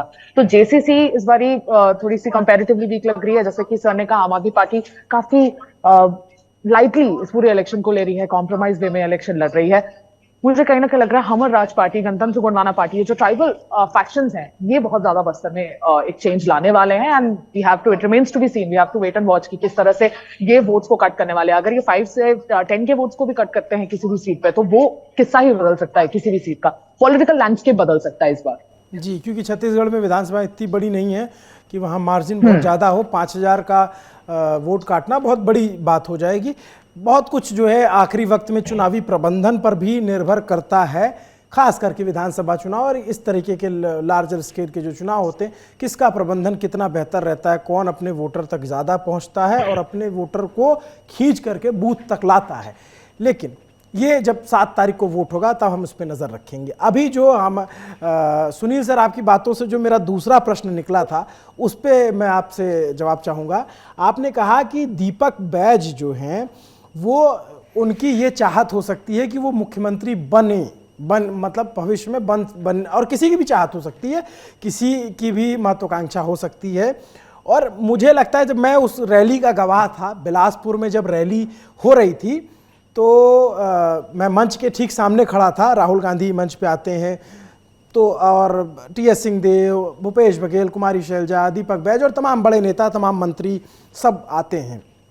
उसमें मुझे एक इंटरेस्टिंग तस्वीर देखने को मिली कि दीपक बैज जब भाषण देने जाते हैं और भाषण देकर के जब वो वापस अपनी सीट की ओर वापस आने लग जाते हैं, तो उनका राहुल गांधी से आई कांटेक्ट होता है और राहुल गांधी उन्हें बुला लेते हैं अपने पास और सोफे का जो ऊंचा वाला हिस्सा होता है उस पर बिठाते हैं और कुछ बात कहते हैं। शायद ऐसा लग रहा था कि उनकी भाषण की तारीफ कर रहे थे और उनकी पीठ थपथपाते हैं। कुमारी शैलजा भी मुस्कुराती हैं और सीएम का चेहरा थोड़ा सा अलग भाव भंगिमा के साथ था, जो छत्तीसगढ़ वाले लोग बेहतर पहचानते हैं। तो क्या उस पीठ ठोकने के बाद से कुछ बात आगे निकल रही है क्या? और क्या भूपेश बघेल फिक्स चेहरा नहीं है कांग्रेस के लिए? अर्जुन सिंह 5 साल मुख्यमंत्री थे अनडिवाइडेड मध्य प्रदेश के जी। वो बहुत सरकारें निकल गई। 5 साल के बाद कोई दोबारा सरकार नहीं बना पाते थे। 5 साल सरकार चला भी नहीं पाती थी कोई पार्टी। अर्जुन सिंह ने बहुत समय बाद 5 साल पूरा किया था, चुनाव जीतकर दोबारा आए थे, मुख्यमंत्री की शपथ ली थी, 24 घंटे के भीतर उनको पंजाब का राज्यपाल बनाकर भेज दिया गया था जी। ठीक है जी। तो कांग्रेस पार्टी आज जरूर दिल्ली में उतनी मजबूत नहीं है जितनी कि अर्जुन सिंह के समय में थी। आज भूपेश बघेल शायद वहां से ज्यादा मजबूत हैं छत्तीसगढ़ में, लेकिन फिर भी ये कहना मुश्किल है कि चुनाव के बाद क्या होगा। लेकिन एक बात है, आदिवासियों के बीच में दीपक बैज एक नौजवान हैं। उन्होंने बहुत ही विपरीत परिस्थितियों में, उन्होंने मोदी नाम की एक सुनामी के बीच में एक सीट जीतकर अपने आप को साबित किया है बस्तर में। और कम उम्र है, वो सांसद बन चुके हैं, विधायक पहले थे, वो अभी प्रदेश कांग्रेस के अध्यक्ष हैं। मुझको लगता है किसी भी नौजवान में महत्वाकांक्षा को सुलगाने के लिए ये बहुत सारा बारूद, बत्ती, माचिस, मिट्टी, तेल सब है ये। तो महत्वाकांक्षा उनकी सुलगी होगी तो मुझको उसमें जरा भी हैरानी होने वाली। देखी थी वो पीठ ठोकने वाली? मुझको ठीक से याद नहीं पड़ रहा है क्योंकि रात दिन इतना ज्यादा तस्वीरें आ रही है, इतने वीडियो आ रहे हैं। बिलासपुर में रैली हुई थी राहुल गांधी की, उस रैली की बात कर रहा हूं मैं। हाँ, लेकिन आपने सामने देखा है तो जरूर ऐसा हुआ होगा। मैं इसकी कल्पना कर सकता हूं कि इसका क्या असर हुआ होगा। मैंने कांग्रेस के मंचों पे कई बार देखा है कि राहुल या प्रियंका अगर किसी की तारीफ कर दें 4 बार तो बाकी नेताओं के चेहरे जो हैं उन पे एक किस्म से राख मल जाती है, इस किस्म का होता है। तो वहां क्या हुआ होगा बिलासपुर में, मैं इसका अंदाज लगा सकता हूं। तो दीपक बैज के अलावा मैं बस्तर के बारे में एक छोटी सी बात लगे हाथों आखिरी में ये कहना चाहूंगा। आम आदमी पार्टी के जो प्रदेश के अध्यक्ष हैं कोमल हुपेंदी, ये भी एक नौजवान आदिवासी नेता हैं। ये पहले विधानसभा का चुनाव लड़ चुके हैं। उसी भानु प्रताप सीट से ये दोबारा विधानसभा का चुनाव लड़ रहे हैं। उनको देखना होगा, उनका नतीजा होगा, ये देखना होगा। तो ये दो तो मौजूदा अध्यक्ष दो पार्टियों के वहां से लड़ रहे हैं। तीसरे बस्तर से कांग्रेस के पिछले अध्यक्ष मोहन मरकाम, वो भी लड़ रहे हैं। तो बड़े महत्वाकांक्षी कैंडिडेट बस्तर से इस बार आदिवासी कैंडिडेट दोनों पार्टियों के मौजूदा या भूतपूर्व हैं। इसको देखना होगा कि यहाँ का नतीजा क्या निकलता है। आदिवासी कांग्रेस का कितना साथ देते हैं, ये सरकार बनाने में मदद करते हैं कि ये 50-50 में लाके किसी एक बिस्किट की तरह छोड़ देते हैं दोनों पार्टियों को, ये अंदाज लगाना मुश्किल है। जो कम्युनल टेंशन हुई उसको बीजेपी ने एक नया राजनीतिक आयाम दिया। जिस लड़के की हत्या हुई, भुवनेश साहू नाम था, भुवनेश्वर साहू या भुवनेश साहू ऐसे ही नाम था उनके भुवनेश्वर साहू, उनके पिता ईश्वर साहू को बीजेपी ने उसी सीट से टिकट दे दिया है। तो क्या एक साहू वोटर्स को एक साथ लामबंद करने की कोशिश है? क्या ये टैक्टिस, ये जो पॉलिटिकल दांव है, ये काम करता नजर आ रहा है? क्योंकि साहू एक बड़ा वोट बैंक है छत्तीसगढ़ में, ओबीसी पॉलिटिक्स में खास करके। मैं ईश्वर साहू का इंटरव्यू करने के लिए उनके घर गया था। उनके गांव में बिरनपुर नाम का गांव है, बहुत ही छोटा सा कमजोर झोपड़ा है। और मैं बतलाऊं आपको, ये ईश्वर साहू जो परिवार के पुरुष मुखिया हैं, ये 25-30 साल तक नागपुर में हमाली का काम किए, मजदूर हैं जो ट्रकों में सामान लादते हैं, उतारते हैं, ऐसे मजदूर वहां रहे हैं। ये वहां से आके गांव में बसे और इनका डेली वेजेस पे काम करने वाला मजदूर बेटा वो एक कम्युनल टेंशन में मार दिया गया। अब वहां पे बीजेपी जो है, बीजेपी अकेली राजनीतिक पार्टी थी जो तुरंत दौड़कर हिंदू शव के घर पे पहुंची। वहां पे 2 मुस्लिम भी मारे गए थे, बीजेपी उनके घर नहीं गई। उनके घर के ठीक सामने से धूल उड़ाते हुए भाजपा विधायकों का, रमन सिंह का, सबका काफिला निकला। वहां रुके नहीं बीजेपी वाले मुस्लिम परिवार में। खैर वो पार्टी की नीति आप जानते हैं जी। लेकिन और कांग्रेस की तरफ से लोग गए दोनों तरफ। हाँ, लेकिन बीजेपी जो कांग्रेस पार्टी जो है वो आज तक 8 अप्रैल से लेके आज तक कांग्रेस पार्टी और छत्तीसगढ़ की सरकार ईश्वर साहू के घर पे नहीं गए। कोई नहीं सरकार का कोई छोटा मोटा अमला, तहसीलदार कोई चले गया, आप चेक लेंगे क्या? आप बतलाइए सरकार और वो का। जो 2 मुस्लिम मारे गए उनमें उनके घर कोई गया? उनके घर भी कोई नहीं गया। कांग्रेस पार्टी ने बीरनपुर को छत्तीसगढ़ के नक्शे में नो मैंस लैंड जैसा ट्रीट किया है जी। कांग्रेस ने अपने हाथ इससे अलग रख लिए। उनको ये लगा कि यहाँ हाथ डालने से हमारी जो प्रो हिंदू इमेज है उसको नुकसान पहुंच सकता है। और वहाँ के जो विधायक हैं रविंद्र चौबे, जो बड़े मंत्री हैं यहाँ के, वो भी अपने कॉन्स्टिट्यूंसी में नहीं गए। वो वहां से 10 किलोमीटर दूर जाकर अपना जन्मदिन मनाकर शायद आ गए, लेकिन बिरनपुर में वो नहीं गए।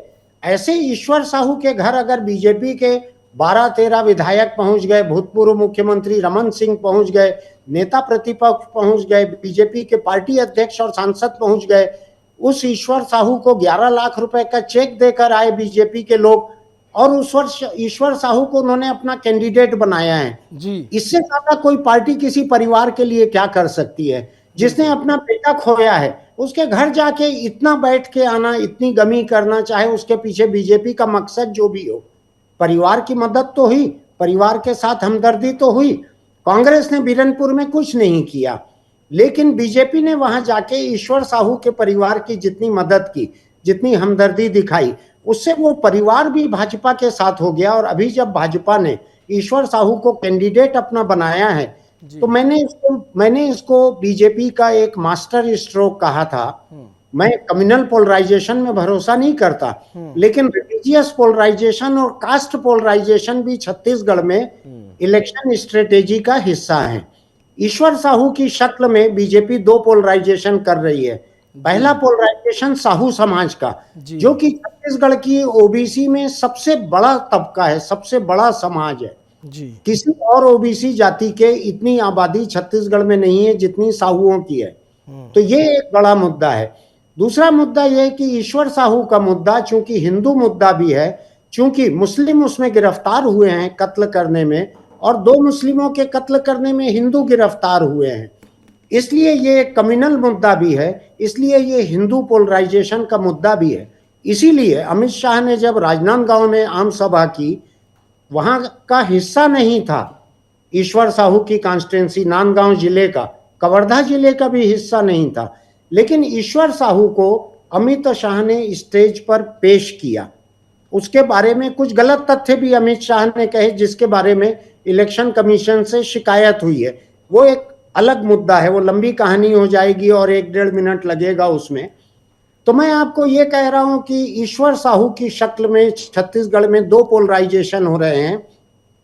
एक साहू समाज का पोलराइजेशन हो रहा है, जिस समाज के 11 कैंडिडेट हैं, बीजेपी के 11 कैंडिडेट हैं साहू समाज के, कांग्रेस के उसके मुकाबले 9 कैंडिडेट हैं शायद साहू समाज के, अगर मैं भूल नहीं रहा हूं तो।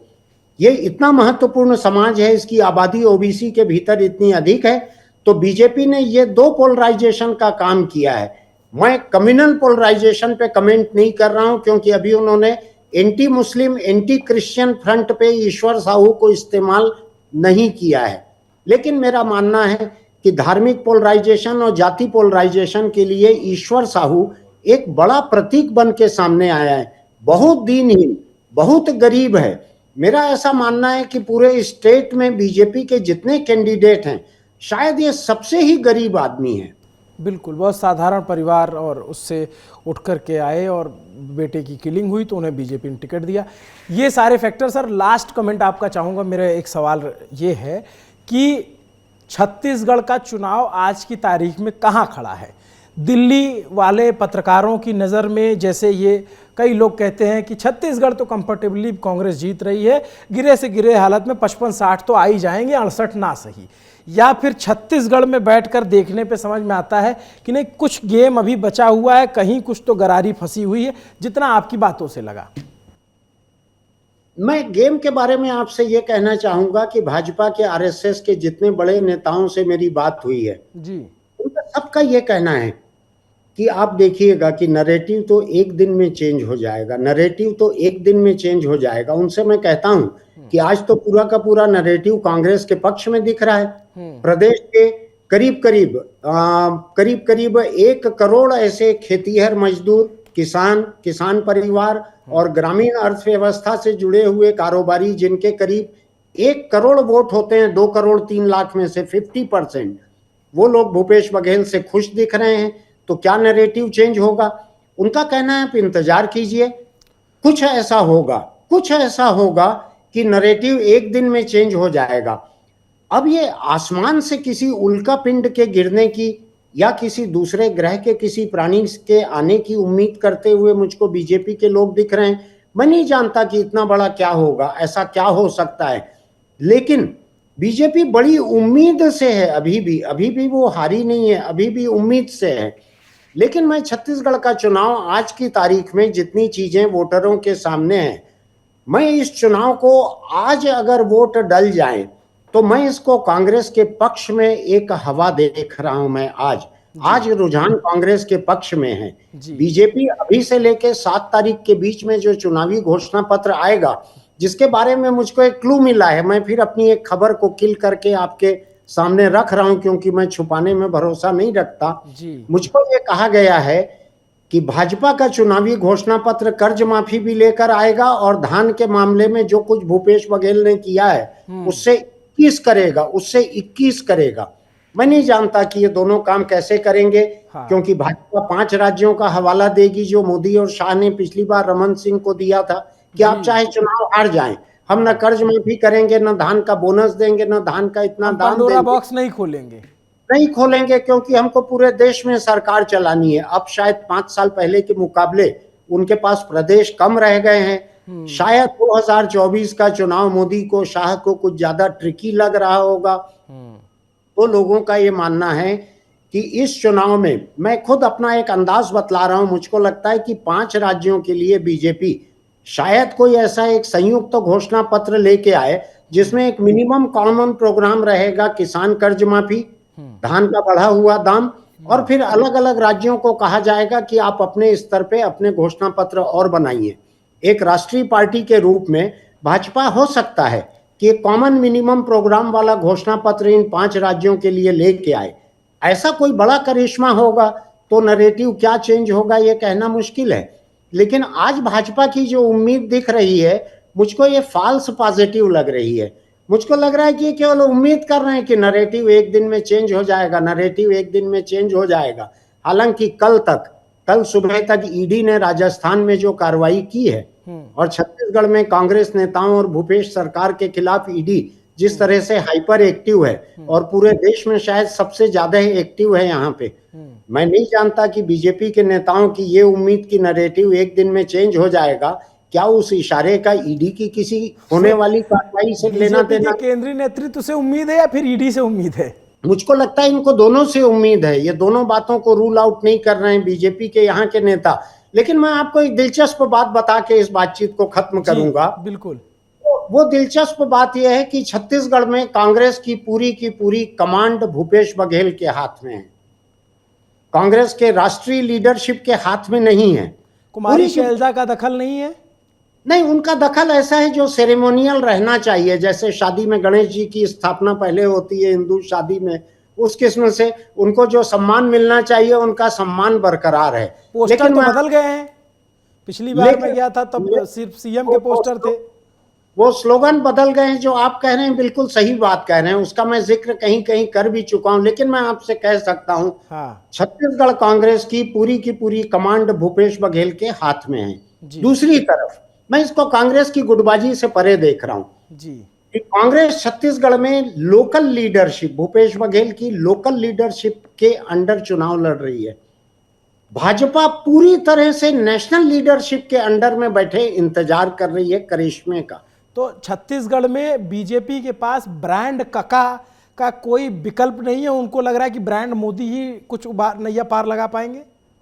देखिए, ब्रांड का विकल्प हो सकता था। चाउर वाले बाबा की शक्ल में रमन सिंह एक अच्छा विकल्प यहाँ पे हो सकते थे। रमन सिंह का चेहरा सौम्य है, वो लोगों के बीच में उसकी एक्सेप्टेबिलिटी भी अच्छी थी। लेकिन भाजपा के राष्ट्रीय नेतृत्व ने जिस तरह से छत्तीसगढ़ के बीजेपी नेताओं को 4.5 साल कुचल कर रखा, सबको अपने घर बिठा दिया, सबको हाशिए पर कर दिया था। अब हाशिए से निकल के वो पहले पन्ने पे रातों रात आ जाएं वो नेता, अभी उनके बीच उतना कॉन्फिडेंस नहीं आ रहा है और उनको अपनी अपनी एक सीट दे दी गई है काम करने के लिए। तो मैं ये कह रहा हूं कि छत्तीसगढ़ में कांग्रेस की पूरी लीडरशिप रायपुर में फैसले ले रही है। दूसरी तरफ छत्तीसगढ़ में बीजेपी की लीडरशिप दिल्ली की तरफ देख रही है। मेरे ख्याल से ये दिल्ली की तरफ पैर करके भी नहीं सोते हैं, दिल्ली की तरफ सिर करके सोते होंगे बीजेपी के लोग। ऐसी हालत है यहाँ पर। बड़ा दिलचस्प रहा आपसे बातचीत सर, आपने बड़ा सा वक्त दिया। सुमी बीच में चली गई, उनको अपने शूट पे जाना था। आपका बहुत बहुत शुक्रिया सर समय निकालने के लिए। सुमी मुझसे ज्यादा बिजी हैं इसलिए वो चली गई।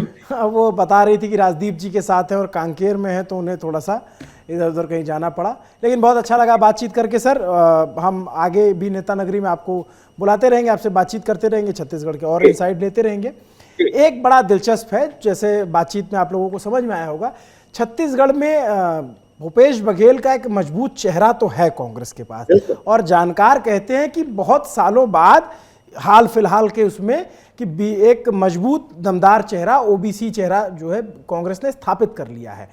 और जब मैं छत्तीसगढ़ में था, मैं सीजीपीएससी घोटाले की कवरेज कर रहा था, जो घोटाले के जो आरोप लगे हैं उसके कवरेज कर रहा था। मामला भी हाईकोर्ट में है, चल रहा है। तो भी मैं देख रहा था कि जो भूपेश बघेल का है वो अपना एक ब्रांड है, एक अपना जो रीजनल टच वो देते हैं। जब वो रैली में आते हैं तो कोई और नेता आता है, उसके बशर्ते जो है भूपेश बघेल आते हैं तो पब्लिक ज़्यादा चीयर करती है, कका कका के नारे लगने लग जाते हैं। स्टेडियम में गया तो वहाँ पे भी उस तरीके के चीयर, तो एक उनका अपना हो रहा और एक उन्होंने अपनी छवि तो बना ली है।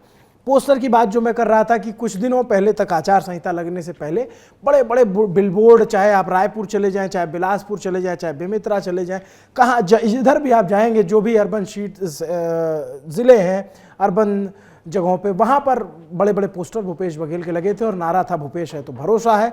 लेकिन अब वो नारा चेंज हो चुका है, क्योंकि अब कांग्रेस के पोस्टर लगे हैं, चुनाव आचार संहिता लग चुकी है और उसके बाद पोस्टर में सबके चेहरे हैं छोटे छोटे। अभी क्या था, भूपेश बघेल अकेले थे, अब टी.एस. सिंहदेव का भी चेहरा है, अब जो है ताम्रध्वज साहू का भी चेहरा है, दीपक बैज का भी चेहरा है और मुख्यमंत्री का तो है ही, और एक में साइड में कांग्रेस की जो सेंट्रल लीडरशिप है उसका चेहरा है। तो स्लोगन बदल गए हैं, पोस्टर भी बदल चुके हैं, लेकिन जैसा सर बता रहे थे कि भूपेश बघेल अभी भी कमांड कंट्रोल लिए हुए हैं। और उधर रमन सिंह की टिकटों में तो चली है, ऐसा समझ में आ रहा है, जो टिकट की लिस्ट है उनके भांजे और भांजी तक को टिकट मिला है और उनको खुद भी मिला है, तो एक ही परिवार से 3 लोगों को टिकट मिला है। और इसके अलावा जो है बाकी जो पुराने चेहरे जो उनके मंत्रिमंडल में थे उनको भी टिकट मिला है। तो अब रमन सिंह की चलने से क्या बीजेपी को फायदा होगा, ये भी देखने वाली बात होगी। खैर, इब्तिदाई इश्क है, रोता है क्या, आगे आगे देखिए होता है क्या। नमस्ते, मेरा नाम अभिनव है, देखते रहिए नेता नगरी। सौरभ जी आपके बीच आते रहेंगे, हम फिलर हैं, हम फिलर के तौर पर आप आते हैं और स्वीकार कर लिया करिए। शुक्रिया।